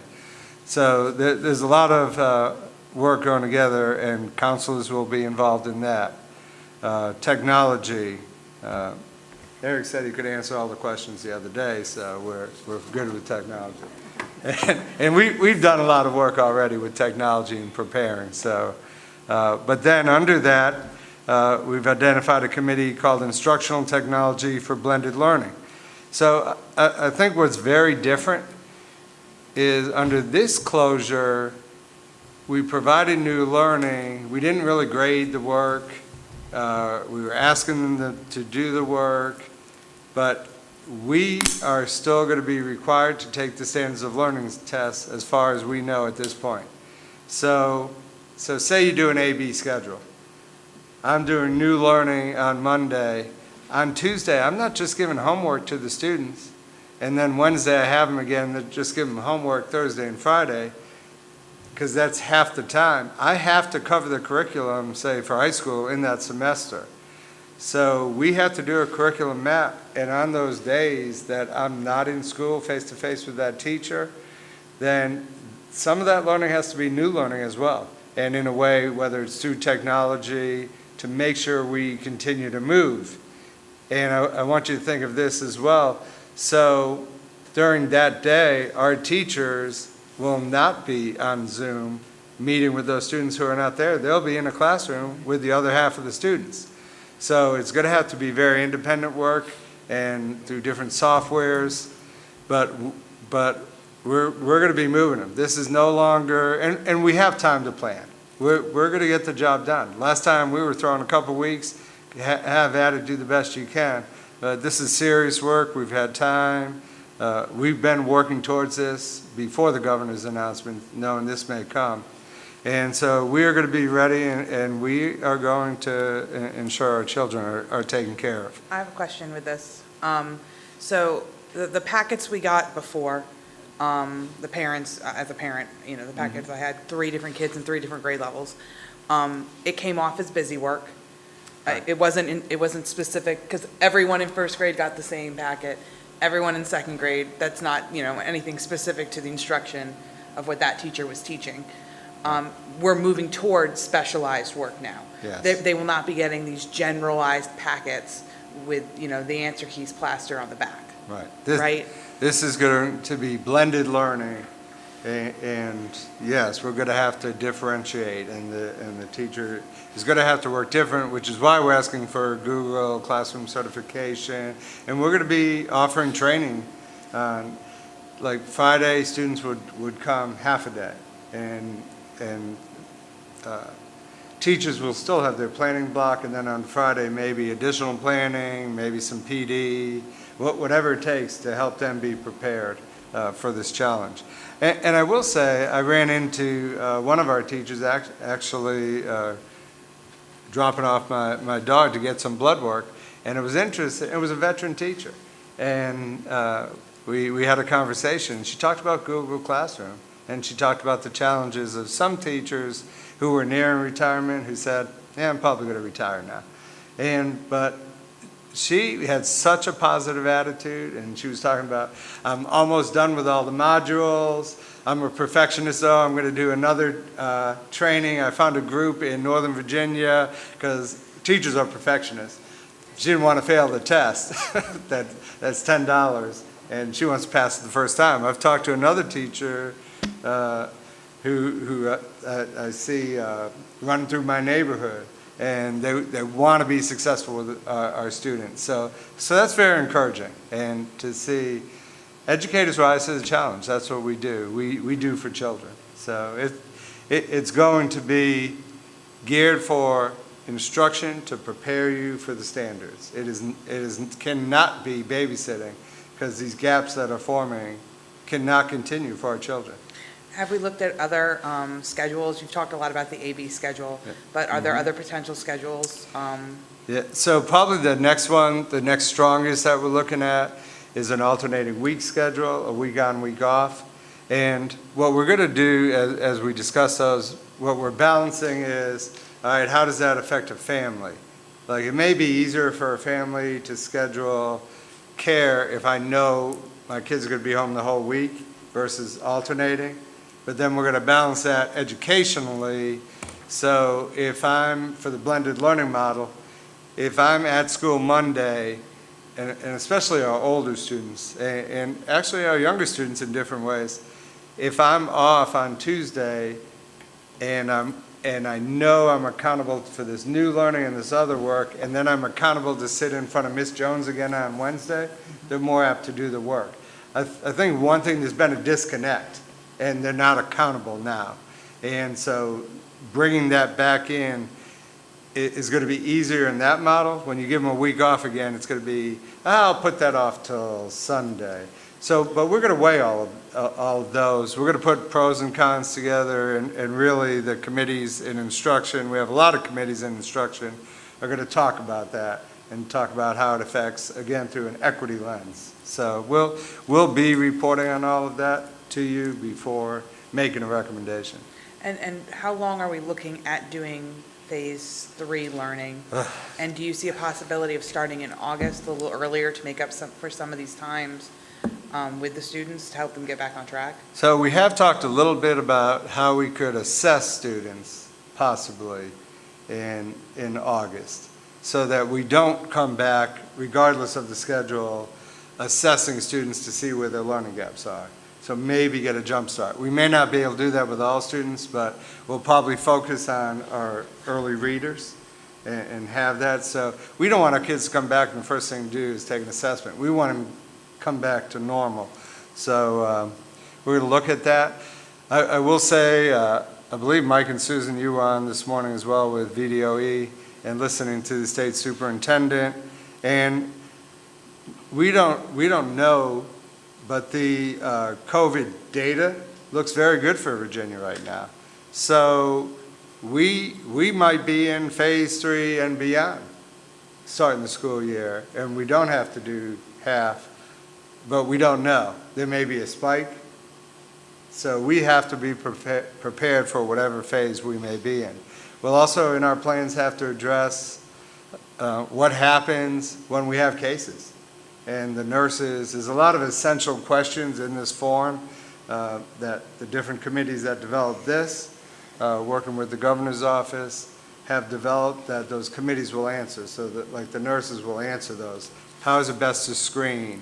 Who can screen? What do we do once we have a case? Do we have an isolated area for them? Do we have to close school? All those questions will be brought through the committees. And so you can see there's a lot of essential questions for each committee. But again, we feel confident. We have a great staff, and we're going to utilize as many people as possible at every level to give us the best answers. We're not Virginia Beach. We don't have 50 coordinators or have that capability. And also, we do value the lens of that cafeteria worker, the lens of the teacher who knows how to do recess, et cetera. They're going to be valuable in helping us. So, are there any monies associated with any of these changes we have to make, whether it's from the state or federal government? Because this is a lot. I mean, we're talking about potentially plastics. What if families send their kids without masks? We're going to have masks. Right. There's going to have to be gloves in the school, plastics potentially between desks. Is there any relief from the state with them putting these guidelines in that, monetarily Right. speaking? So the Health Committee will work on costs for some of the things that you mentioned, and I know Mr. Coleman has already started to get that. We get emails every day, and I know I get them a lot as superintendent and forward them to Mr. Coleman and Cheryl have been working on putting those together, like what are the best masks. We actually have some sample masks you can look at after the meeting. And when I picked up one of them, I said, what is this? It looked like a little strip. And it was like a pre-K mask. So, but we've asked for samples because you guys know, you've been wearing these, it's hot. Masks are not going to be a requirement for a student. It's going to be strongly encouraged, and that's in the manual. So there's a lot to digest, but that's CARES funding, and that we have about $500,000 as far as that will go. I mean, So the next committee is Food and Nutrition, and they'll be headed up by Angie from Chartwell's. We have a committee for before and after school. That would be the YMCA, childcare, Parks and Rec. That one has to start pretty quick because Parks and Rec has been in contact with me as well. Can they come in and use the schools, et cetera. We have a committee for athletics and extracurricular activities in the different phases. Like I believe, we just got a new release from VHSL today that I think I forwarded to Mike that said we can start some activities. You have to be 10 feet apart because when you're breathing heavy, it can go further. And requirements for that, we may be able to throw the football to our wide receivers. They may be able to do some conditioning in this phase until we get further guidance. What I heard actually today was we're 2 weeks out from hearing from VHSL on athletics, and because they're coordinating with the Virginia Department of Health. So all of this is coordinated through health concerns. Finance and Budget is a committee, and that is putting together the funding for the CARES Act and revenue shortfalls. There's a big section in here in revenue shortfalls. What is going to happen, and we don't know what those revenue shortfalls are, but the General Assembly is going to meet again. No one said what's going to happen if you don't have enough money to get through the year. So there's some strategies we're going to put in place, and we already have, as we've shared in the past with our budget, money we're going to set aside, but that's a challenge. Communications, Lynn and David, communicating all of these wonderful things to our community and getting it out there so they understand what's happening. HR, we have so many new questions with personnel now of what are these changes going to do as far as employees who may have be under those guidelines that have restrictions. Social, emotional well-being. That is a huge category that we have to talk about. And the psychologists will be involved in that, behavior specialists, teachers again, counselors. We have adults, we have children who, we have emotional well-being we have to talk about that has been caused by this closure. And then special education is always an issue. And then again, instruction is going to have many subcommittees. We're going to have an elective committee. What are we doing with band and all them? Band can start now with 10 feet of spacing and the appropriate guidelines, not over 50. CTE, what are we going to do with welding and these things? So all these are subcommittees because we can't answer all these questions. Recess is a subcommittee. Parent and family resources that we can distribute to our families and help. So with that said, I could go on, but I'm not going to. But we are first and foremost going to take care of our students and ensure that we move forward with a blended learning format which our students can be successful in. And I'm confident that we're going to do that because we're educators and we're going to find a way to take care of our kids. We always do. And we're not going to worry what this book says. We're going to take care of our kids and do the right things.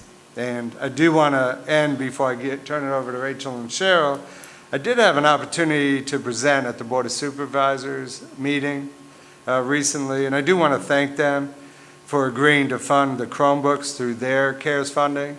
The county also has CARES funding, and so that frees up about $463,000 that we didn't have to spend this year's money or our CARES fund.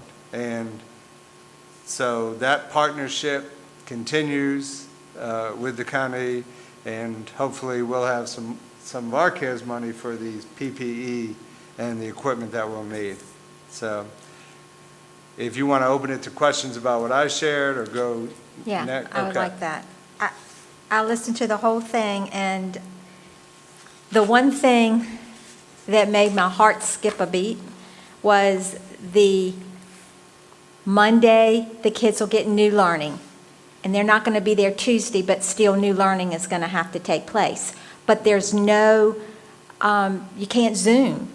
And their children who have a hard time doing new information Monday and Tuesday when they're there.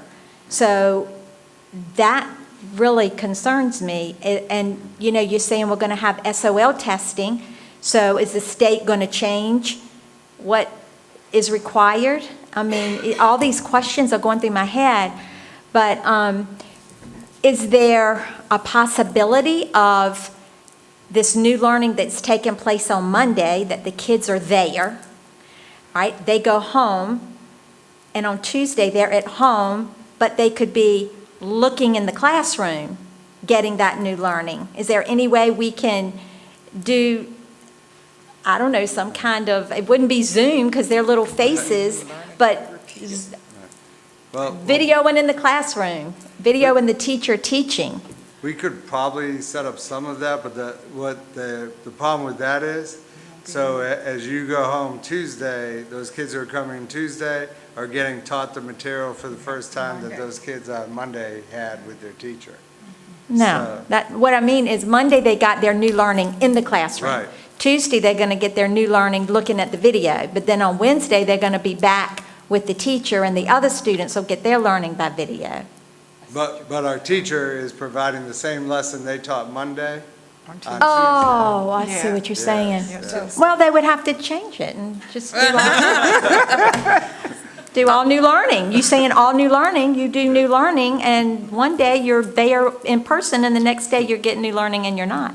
I mean, I just don't see how we're going to get through the curriculum doing it like we're saying we're going to be doing it. I just don't get it. I know. And I like your positive thinking, and that we're gonna meet their needs, and we're gonna do what we have to do. But you have to be realistic too. And I just do not see our students learning all this new learning in an A-B schedule. And hopefully it won't be all year. And I understand y'all are doing everything you can, thinking outside of the box, but it's Now, a I will challenge. say one thing, and I don't know where we would stand in this, but they did talk about today, and we are going to meet through Zoom with VDOE, and we have been every Tuesday, and now it's every Tuesday and Thursday again. Counties can ask for waivers for the phases. Like, there are counties in Southwest Virginia and the mountainous regions that have no COVID cases so far in their county. So why would they have to be in one of these phases? And like currently, was it Northern Virginia and Richmond are still in phase one? They go to phase two tomorrow. So there will be some flexibility with variances.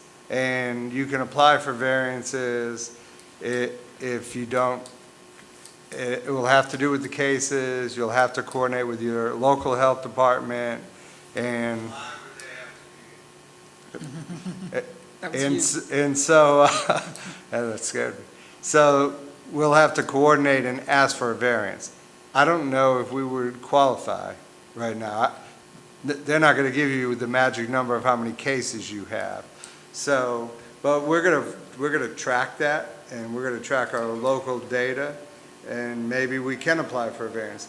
Our hope is that we are not in this for a long period of time, and that we get back to normal as soon as possible. Right. So if we're doing the on-again, off-again schedule, or even the week on, week off, there are some families who are very proactive about their children's education, and they're going to do whatever the school system tells them to do. They're going to work. They have the flexibility. They have the time. There are houses where they do care about their kids' education, but both parents are working, and they don't really have the time. Is difficult to go and teach your child new information that they are not trained to teach. Not everyone is a trained educator. And then you have families that really don't care about education at all. And those kids are usually the ones that struggle the most in school. So on those days, those kids, or that week, what are you doing? Is there a plan for what we can do for those kids going forward? Because You want to address some of that? Because that is a concern going forward too. Yes, all of your points are huge concerns, and why I woke up at 4 this morning, because I can't sleep because of all of this. I think, we're going to have to look at many things, but some of the things that Mike and I have had a lot of discussion just today about is, could we, if we are able to put devices in some kids' hands, so we already know 6 through 8 will have Chromebooks, our high schools already have.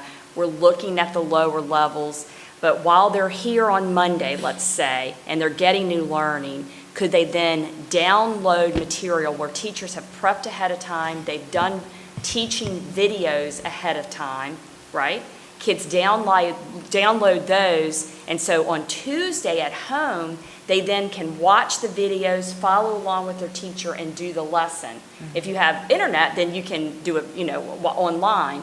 But we have so many kids who do not have access to internet and don't even have the possibility of getting internet. So not only do we have the issue of, well, you don't have internet, we can't even give students a hotspot and say, here's your internet, because they can't even get it at that point. So we're looking at lots of possibilities, but one is, could you download material on Monday and then that you would have it ready for Tuesday? It's not ideal, we know that. And some kids are going to do much better with it, and that's why on Friday, the kids who we see struggling, those are the kids who are coming in. I see Friday, what we've talked about is that's kind of an all hands on deck. We've got these kids who are struggling, not making the progress we need. So we've got resource teachers, we have our specialists, our interventionists. Everybody's all hands on deck on Friday, and we're working with small groups. And those students will change week to week. And so we will be able to individualize, and the teachers will be able to give us the names of the students who they really struggled with the materials I gave them on Tuesday and Thursday. I recognize them. I think they need to come Friday. And we know what bus routes they'll be on by then. We'll be able, it won't be the same students every Friday. And again, hopefully that is short-lived. How would a family plan for that, though? So let's say you have 2 working parents, and That's a challenge. We aren't a babysitting service, but people, if the child doesn't have the parents don't have a financial security, the children are then struggling with that. Whether they're open about it or not, children know what their financial situation is. And if they're stressed about that, people need to go to work. And so if their employers are still requiring them to go in, and their children are struggling, how does a family plan for a random Friday if they don't know until, let's say, Wednesday in the week that their child needs to come in Friday? I just see a lot of kids just not coming because the parents don't have the flexibility. It's not like your specific problem, but these are major problems with this, and it's something I don't think the Department of Education has really thought through. They're so worried about the virus, which is a major concern, but not the actual education of the students. How do we actually educate them and do it with what we have? Madam Chair, may I address Mrs. Hewlett? Ms. Hewlett, I was just listening what you said, and I agree with you on some of your concerns, but I'm just thinking if we, Dr. Thornton said we have this, they have come up with the different teams. and he included the Y, and on that team, hopefully that group could come up with, to answer your question, what are the parents going to do when they find out on Wednesday that my child needs to come in on Friday, or vice versa. Maybe the Y can step in with a plan and help that particular family out that may need, will have some type of financial needs at that time.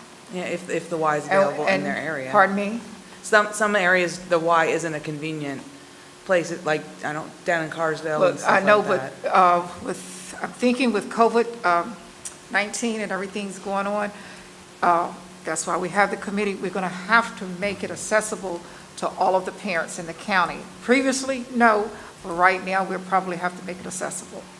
I'm not saying they're going to because I'm not on that committee, but hopefully the committee will think that through and have answers for us as well. I'm just throwing it out. I don't know. But I'm just saying that. That's why they're part of your team. The bottom line is there aren't answers to all these Right. questions. And we're never going to find the perfect answer Right. to all of them. We're just going to have to do the best we can with the most of them that we can answer. It's called Wing It with What the else Prayer. can we do? But the good side of this, I'm just going to interject this right now. I don't know if the other board members had an opportunity, I think it was just sent out to us this morning. But it's nice to see sometime when you're reading something coming down from the State Department that you recognize some names on there. And today, when I was reading the Comprehensive Plan Recover, Redesign, and Restart Guidelines for Reopening the Schools in Virginia, the Virginia Department of Education School Advisory Panel, the name Dr. Jim Thornton was on there. And he was on there with some of the other esteemed superintendents in our area. So you did this? I'm not taking credit for anything. Okay. There's not enough white out. I was going to run around and see if I could white it out. Yeah, but you know what? Don't worry, that was a proud thing, knowing Isle of Wight County Superintendent was asked to participate in this panel.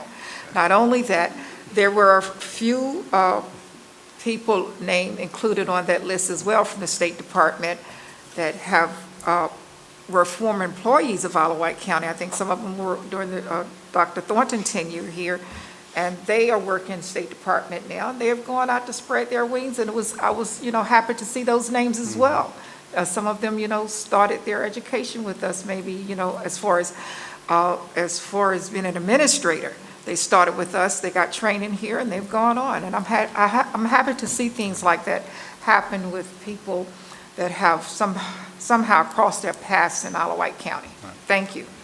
And just to follow up on that, I think it is very easy to point fingers and all of that through all of this new reality we're in.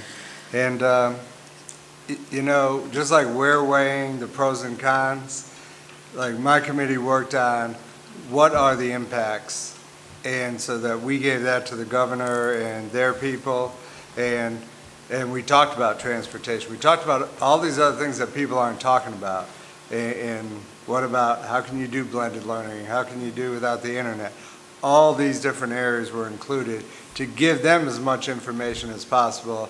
And in their committee, much like what we're going to be deciding on is, all right, how does it affect the family? How does it affect health? And how does it affect education?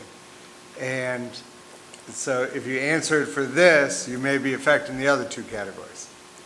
So I think Ms. Perkins is right. You're not going to have the best answer when you're trying to fulfill all those needs.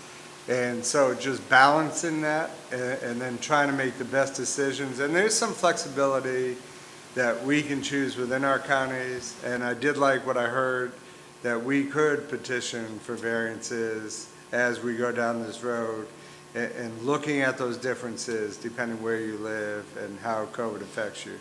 So I think we have lots of concerns, and those concerns do need to come in questions and essential questions, and then put the best minds together and try to come up with the best solutions.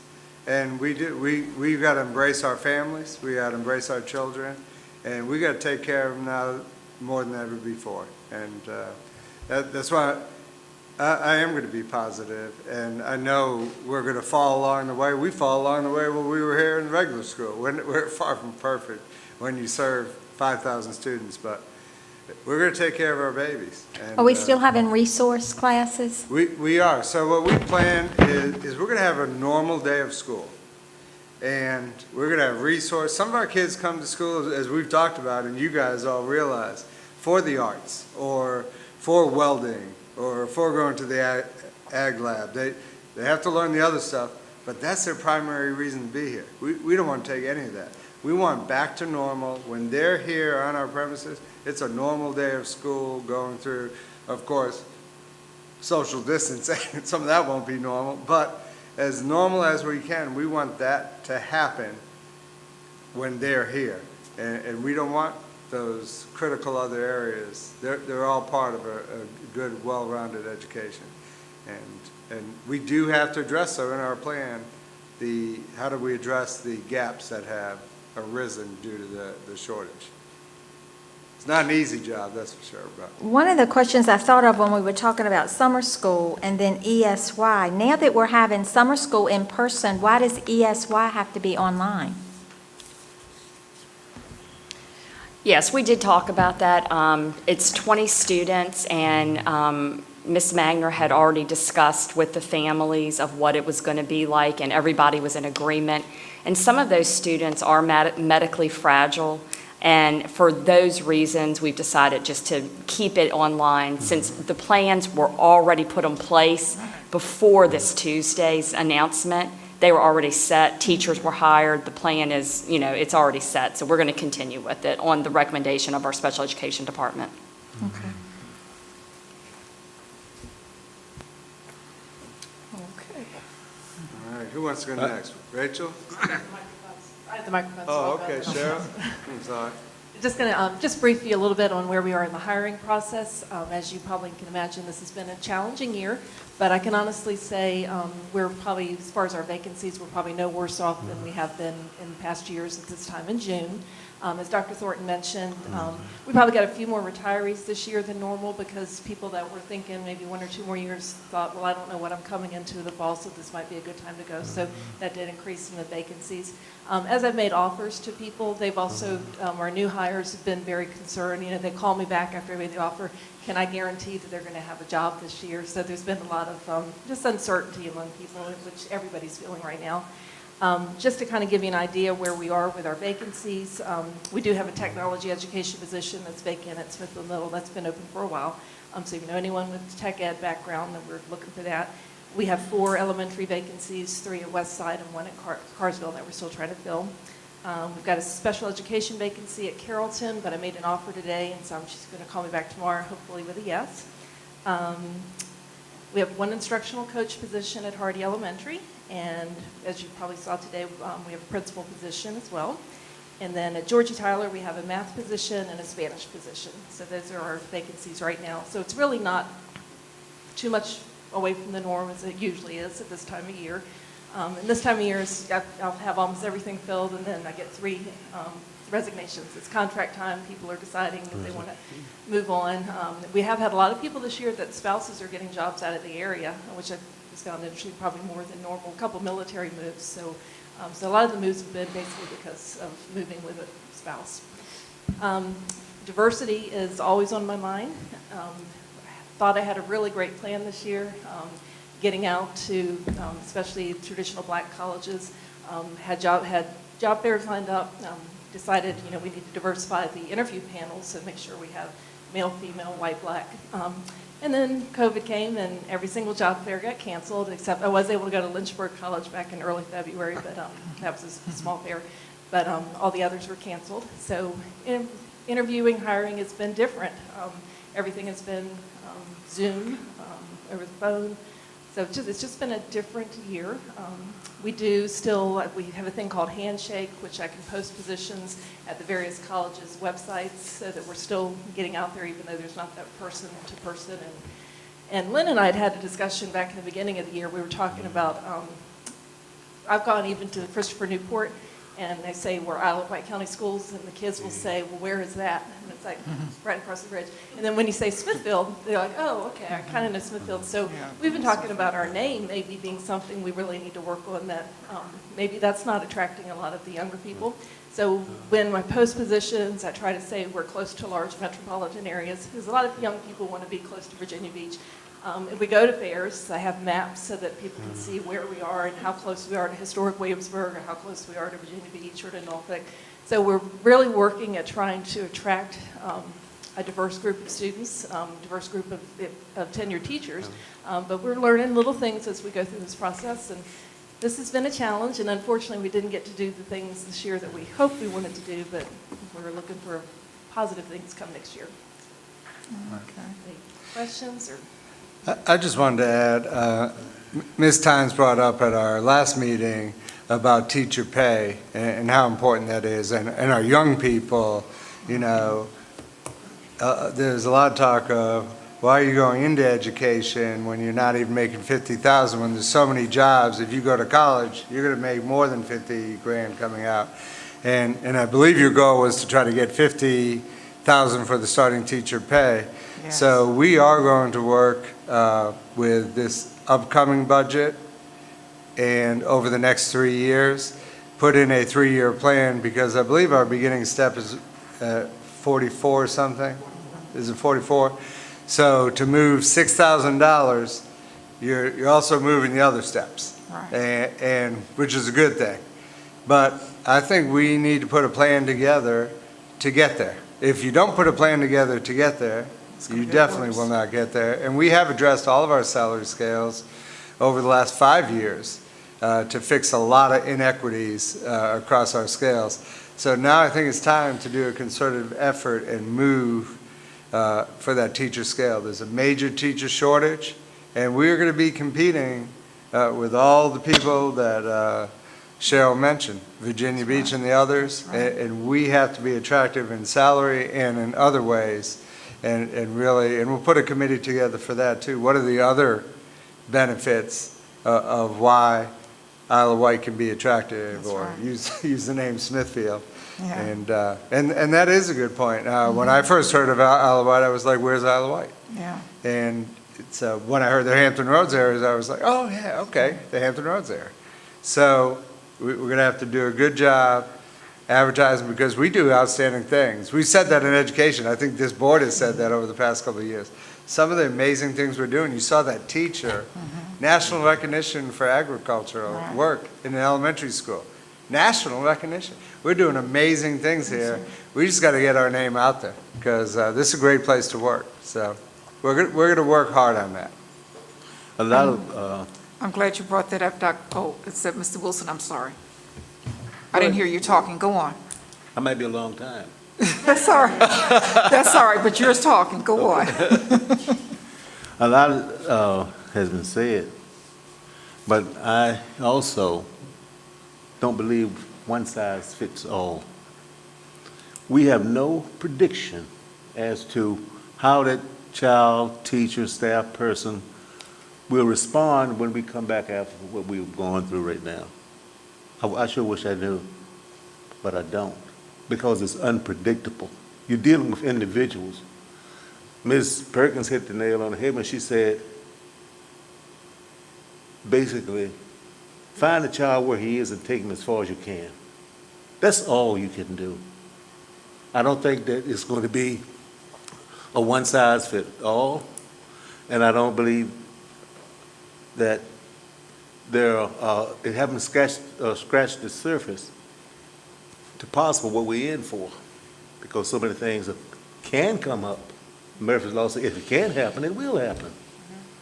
The only thing we need to do is try to do the best we can, provide them with the best facilities, the best individuals to work with them, and give it to them in a humane manner, and don't have predictions that he can't do this job, or this child is not going to do well.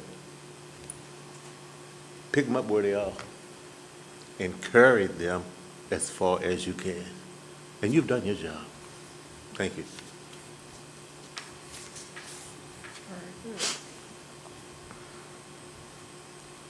That's all we can do. That's all. That's all we can do. You ready for Rachel? Rachel, the savings? Wow, I don't know where to go from there. Okay, we've talked a lot about potential savings, but I want to start out first by saying the numbers that we put together on Tuesday have already changed. They really do change almost every time we open a piece of mail. So please don't think these are hardcore numbers.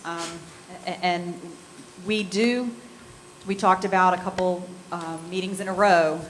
We actually accrue 2 months of sales tax, which takes us out till August 31st.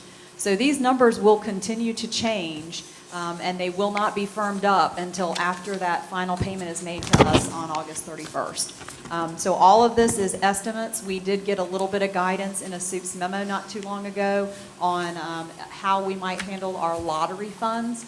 But we're really not getting a whole lot of guidance on sales tax, so we don't know what it is until we see it. So we take what we got and kind of extrapolate out and hope we're in the ballpark. But these numbers may be better, I'm hoping, or they may be worse. We have categorical funding from the county, and that puts our funds into 5 major categories, the first one and the largest one being instruction. When we look at the potential savings, again, we look at we call it the attrition. It's the positions that change from year to year or those that may be frozen throughout the year. We also talked about the fact that we had savings in our substitute areas. We've had savings in our field trips, as we talked about tonight. Those field trips were canceled.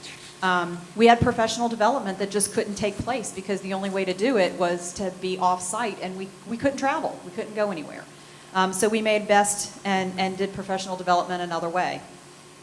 We also had materials and supplies savings. We didn't have students in the classroom. We weren't buying as much paper. We didn't have to have the glue sticks.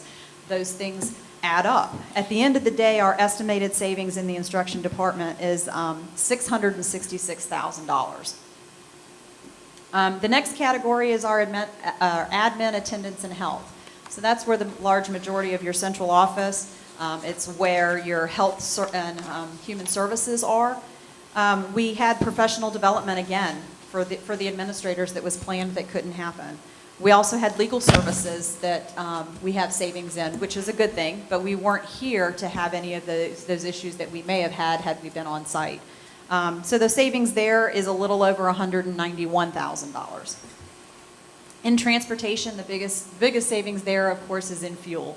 We haven't had our buses on the road anywhere near what we normally do, and it's estimated that we will save about $217,000 in that category. In the maintenance, we have had issues, even though we haven't been here, as Dr. Thornton alluded to earlier, and even Mr. Mabee, we have had some maintenance issues. So we don't really have a lot of savings in our repair lines because we've used those funds. But we do have savings in the natural gas within the buildings that wasn't used, fuel and electricity, to the tune of about $153,000. And then our final category, certainly not our least category, but our final category is the technology department. And as we know, as soon as this happened, our technology was in far greater need than it already is on a day-to-day basis. So the small savings there is about $77,000. That's on some equipment that we didn't purchase that we had planned, and also within the telecommunications area, because there's not the usage that we normally have. So overall, we anticipate close to $1.3 million in savings. It sounds great until you talk about the shortfall that we're going to have in the revenue. As I indicated, we were given guidance on the lottery funds, which includes things like your early reading intervention, your adult ed or your GED prep, your algebra readiness, your preschool, your class size reduction. So all of those are they're all very significant categories, but the SUPES memo said plan for a 5% shortage the rest of the year. Well, that added up to about $31,000 that we're not going to get from state funding.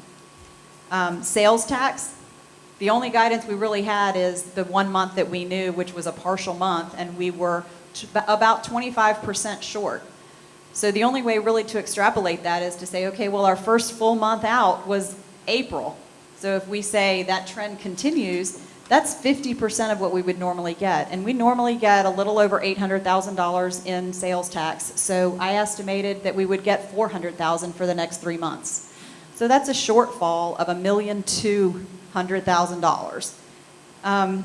Our final ADM, that was a good thing. We were up about 90 students. So we do see an increase in the ADM categories of a little over $271,000. And then we had other income that we were not expecting and it was not budgeted, such as Medicaid or our JROTC funds or our impact aid. And we received just over $107,000 in those categories. That adds up to a loss of state revenue, a revenue shortage of $852,000. So that eats into the savings of $1.3 million to where we may have $453,000 left at the end of the year. Rachel?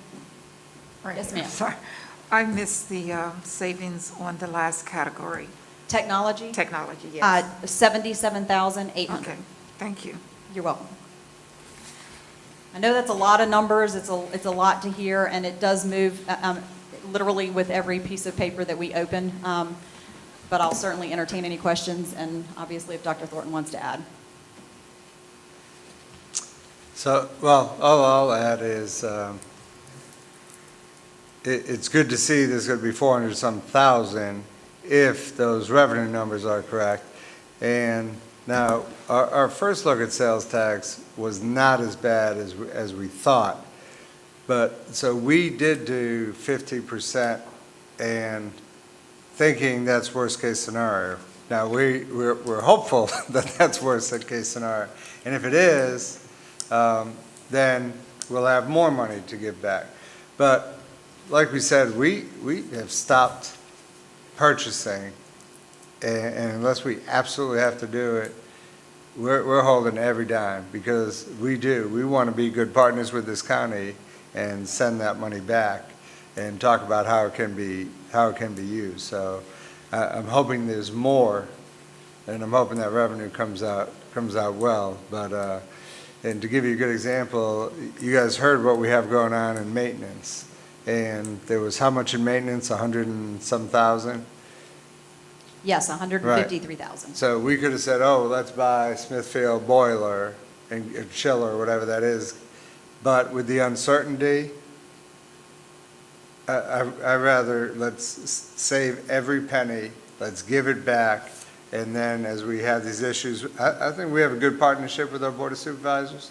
And if we communicate well and we've been very transparent sharing, I don't think they're going to have trouble supporting us when we do the right thing like this. So I'm looking forward to that partnership continuing. And I know Mr. Keaton and I have probably talked a whole lot more than we have over the last couple of months than we have in probably the last year or so because of this crisis. So are there any specific questions? And even if we can't answer them right now, Rachel can give you research. I think the best thing to do every time we get information from the state or we get some of our revenue in, because it comes in at different times, we can update you and say, we received this much revenue in sales tax for this time period, we normally get this. And so that you can start seeing where we might be. And we can adjust this each time we get money in. Okay, when we voted on the budget last month, I voted to approve it. And, I mean, this COVID-19 has us in uncharted waters, and we had to start somewhere. But I still, I hear what Ms. Hewlett's heart was with the HSA, and so right now, it looks like we took half of it away and we're freezing the other half. Yes. What I would like to open up discussion for is to keep a good eye on the savings. I mean, the teachers, they already didn't get their raise. Mm-hmm. So let's really, like you say, guard the savings that we have. And if we can give the teachers all the HSA instead of just half, I would like to do that with the savings that we see coming in. That is just, I mean, I thought long and hard about it, but we had to start somewhere. We had to approve it, but just keep a watch on the savings. And I totally agree with you with our relationship with Board of Supervisors. We want to be good stewards of the money and really monitor where this money's going. But if we can give it back to, the employees with the HSA, I would like to hear from my fellow board members on that. Do you have anything to say? Anything to share? For or against it? We're in the middle of a pandemic. I think it's, obviously I spoke for it. I don't think it should have been cut out of the budget. We could have looked at maybe other options. I think what we did ultimately was not right for our teachers. There was no raises given. We're asking them to do a lot, and we're in the middle of a pandemic, and we took away something for some teachers that was very important, that helped with their health. And I know I received a lot of contacts about it after I spoke about it. And so, yeah, I would like to see that money go back to them for that health savings account, because we're in the middle of a medical crisis, and we took away something that was medically necessary for some teachers because they use it. That hurts my heart. No, really, it's sort of bad when it looks like we're inadvertently penalizing the folks in the trenches by not giving them a little something more. Well, we know most of our budget is employees. I mean, when we look at that pie chart, it is almost all, the employees. So when you're making your savings, it's hard. I mean, it's not a whole lot to pull from. So I understand that, but and we had to start somewhere. My heart is just, as we are looking at the savings, and it's unpredictable. Like Rachel said, you don't know. But as we are looking at that, if it's something that we can put back in, and I know right now it's half of it, it's not like we've taken all of it, half of it is frozen. But if we can bring it back, I would support that. Oh, Madam Chair, I will make pretty much a recommendation. Can you talk in the mic, please? Oh, okay. I would like to make a recommendation. I understand why we took it out, because the original budget we sent up was sent back to us after COVID-19, and with instructions, we pretty much had what I call flatline it, okay? That's it, and that's what we did. And the most important thing in that particular budget was to educate the students by the best means possible. And we considered, I'm sure the staff that came up with the new budget did everything they could possibly, other than cut instructions itself, because that is the reason why we're all here, instructions, okay? Now, the HSA, yes, it is a valuable piece for our staff, but as I spoke with you earlier, the most important thing is that we do the instructional piece. If we should find some funding coming along later, by all means, we can put that piece back in there. But if the funding is not there now, I think we should go forward with the budget that we have and work with it. Because just like Rachel just said, we don't know anything about taxes and things like that later. As far as food, what type of revenue we're going to be getting in, because it's all still up in the air. And if we put it back in there now and then we're cut later, then what are we going to do? Maybe we can revisit this after things start within 3 months, and if possible, we can put it back in. We can always amend a budget. And I would recommend that we just leave it as it is for right now, and that will be one of the first things that we put back in if we have the funding to do so in the future. Well, that was kind of what I Okay, said, that we all right. want to monitor our savings. And if that is a possibility, that would be something we would Okay. want to put back in. Okay. So, Thank you. Rachel, what was half of the? money? 268,000, I believe. Are you talking about the HSA? Yes. I looked at it, I studied it.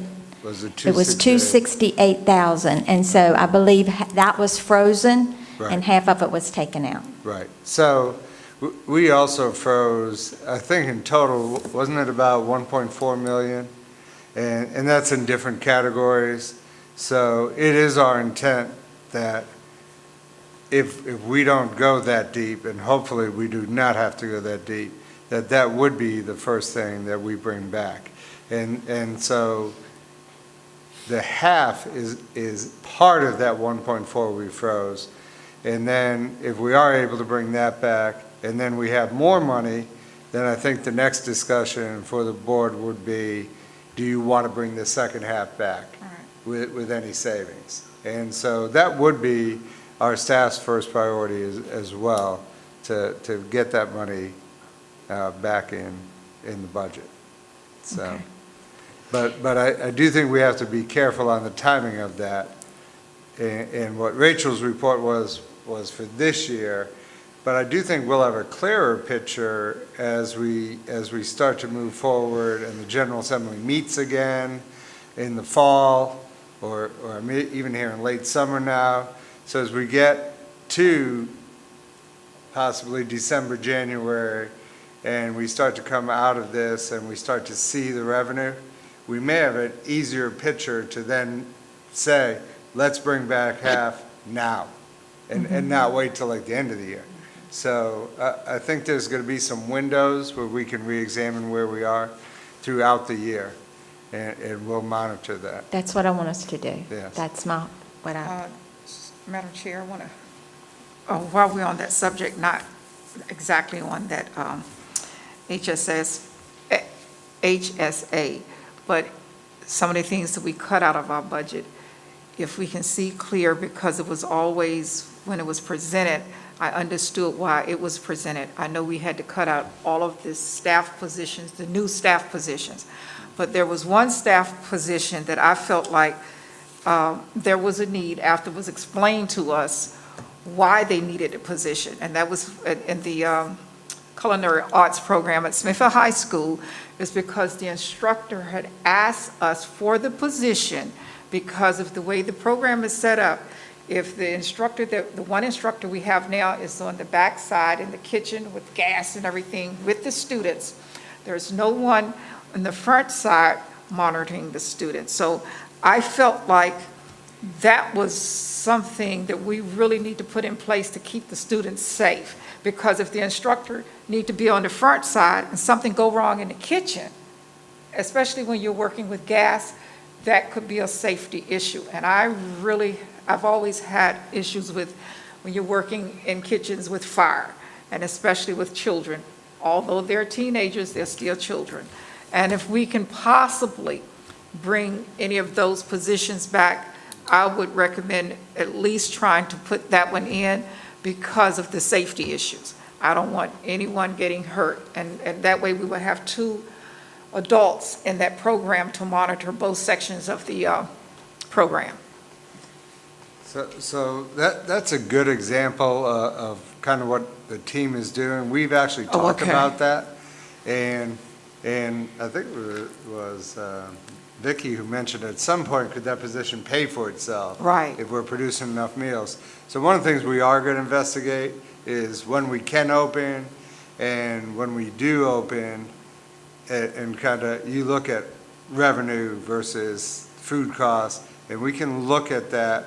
And if we do think that we can be productive and profitable, then maybe we'll come back with a recommendation, let's hire this position.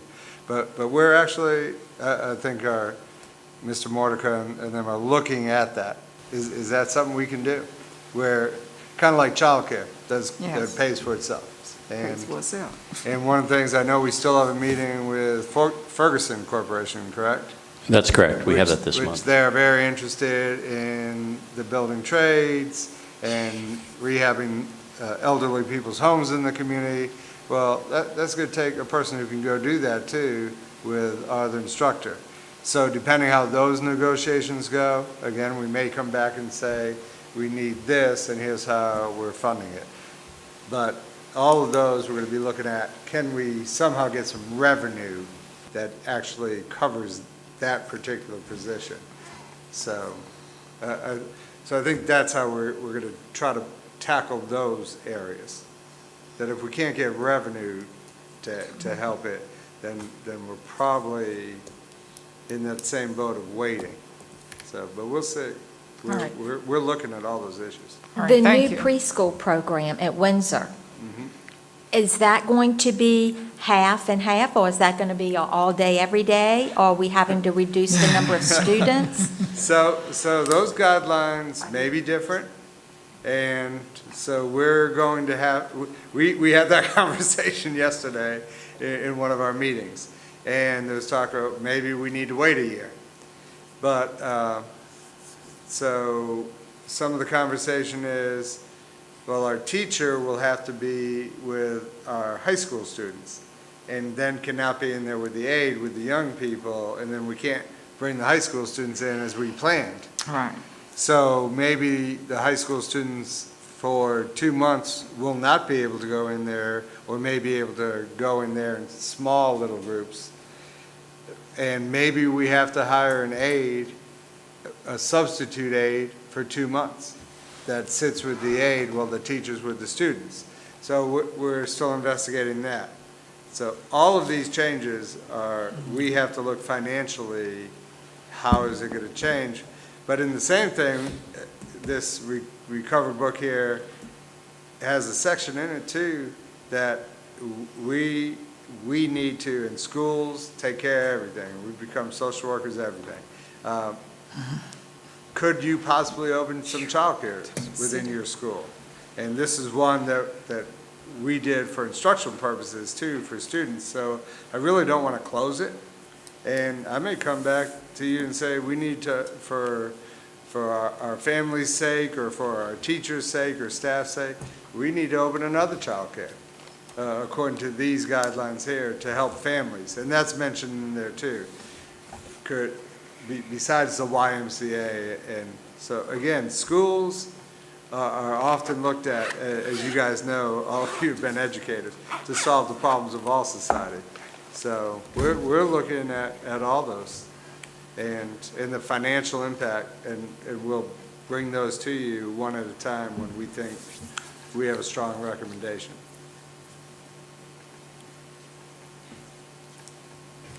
Did you have anything? I'm fine. Okay, you're good? Okay. Well, that was long and hard. Good questions, though. Those are good questions. There's a lot going on. There's a lot going on. All right, next on the agenda is action on the closed session items, the personnel report. Madam Chair, I recommend that we approve the personnel report as presented. Second. And the addendum. And the addendum. With the addendum. Thank you, Ms. Hewitt. Let me find that one.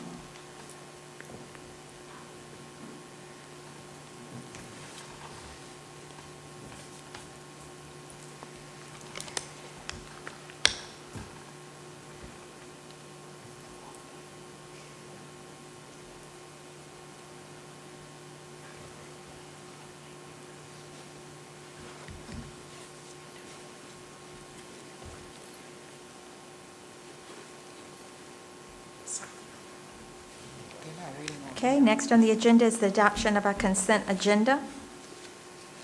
Madam Chair. I move that we adopt the consent agenda. Second?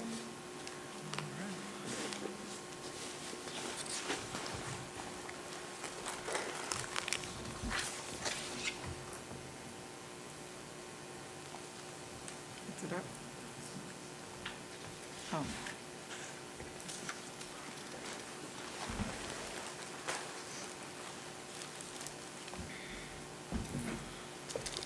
Okay, next is the policy updates and revisions.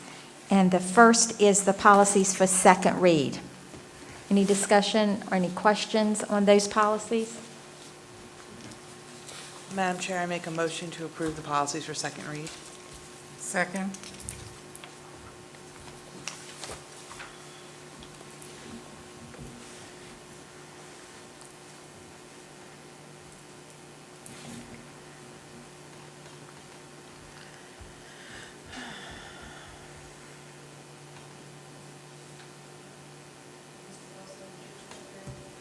Try again.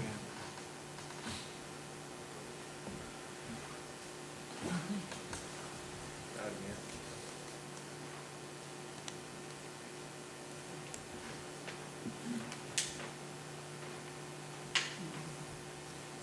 Okay, next is policies for first read.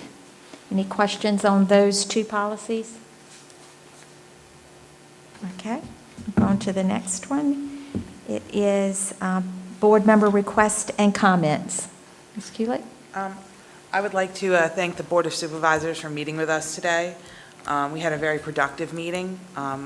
They made the motion for us to go ahead and do the RFP, which is look for an architect to build a new west side. And I'm very excited about the possibilities for our students in that, and I appreciate their support, not only for our plans, but the support for our students and taxpayers in the county. I concur. Mr. Wilson, have any comments?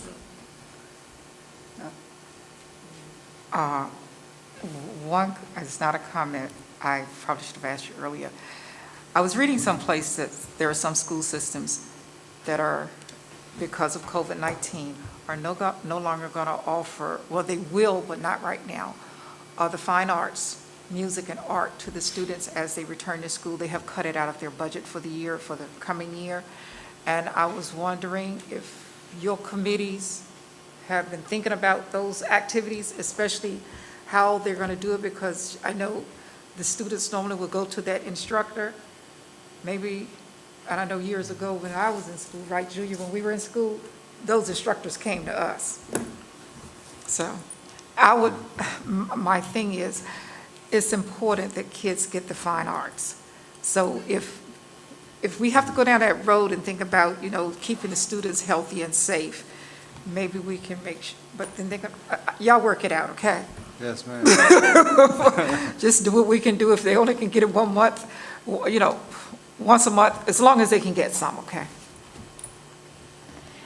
Okay, Leah Carroll, she is our student liaison for the school board. She's a junior, and she will be our student liaison next year as a senior from Windsor High School, and she asked that we read this tonight. She says, "My fellow students, teachers, staff, administrators, and school board members, over the past school year, I have learned a lot serving as liaison and have thoroughly enjoyed being an active part of witnessing and giving input to the decisions that affect us all as they occur. I've loved hearing from every student presenting a proposal or project, from kindergarteners to my fellow high schoolers. I found confidence and fulfillment in sharing news with my peers and bridging the gap between the students and staff of Wight County. It's been amazing to encourage my fellow students to take action and stay informed on the decisions that affect them daily. Over the past few months, I've also learned just how strong our county is. Within a single afternoon, our world turned upside down, and our staff and students rose to the challenge.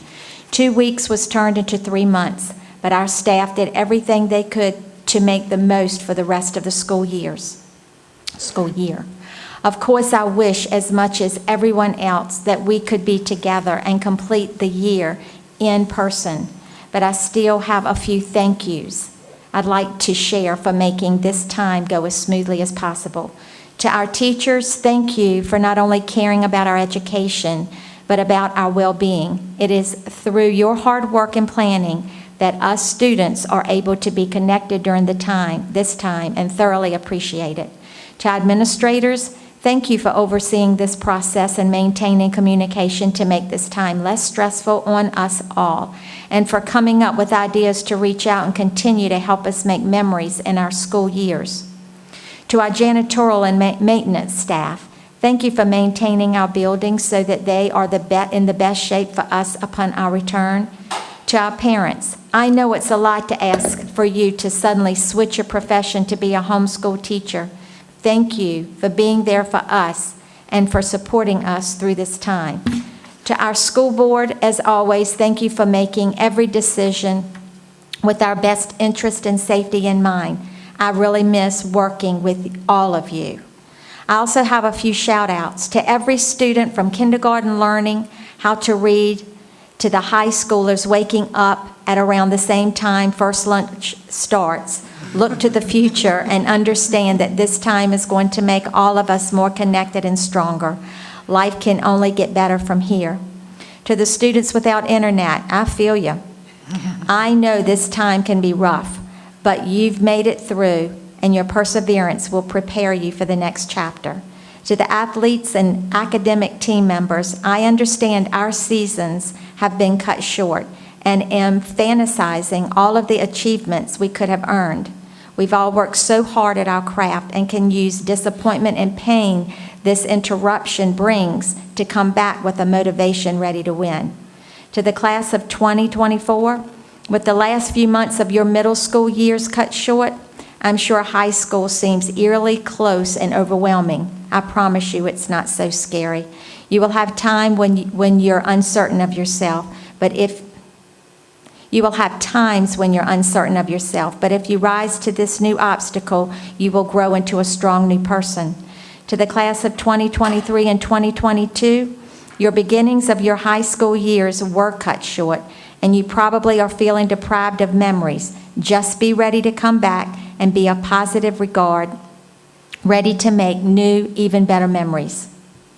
To the class of 2021, I know you're scared about your GPA and how to take the SAT and the ACT, a year that determines so much of where we go next in life has been interrupted, and I'm feeling the pain with you. But we will continue to adapt and get through this, and we will come back to make our senior year our best year yet. And the class of 2020, as a junior, I can't say I understand how you're feeling. I can only say that I've witnessed your pain and your energy. You've all risen above this obstacle. You've risen above a literal world pandemic to embrace your senior year and show the world what it means to be 2020 strong. Wherever you go next in life, whether it be to college or trade or whatever course you choose, you will forever have this experience to remind you of your strength and how you can face anything that comes your way. To everyone, Newton's law states that every action has an equal opposite reaction. I'm proud to say that we have defied this law. We have been hit with a pandemic, but our reaction has not been equal. It has been stronger. I can't wait to come back next year and continue to serve this incredibly strong county. Leah Carroll. Oh, that's nice.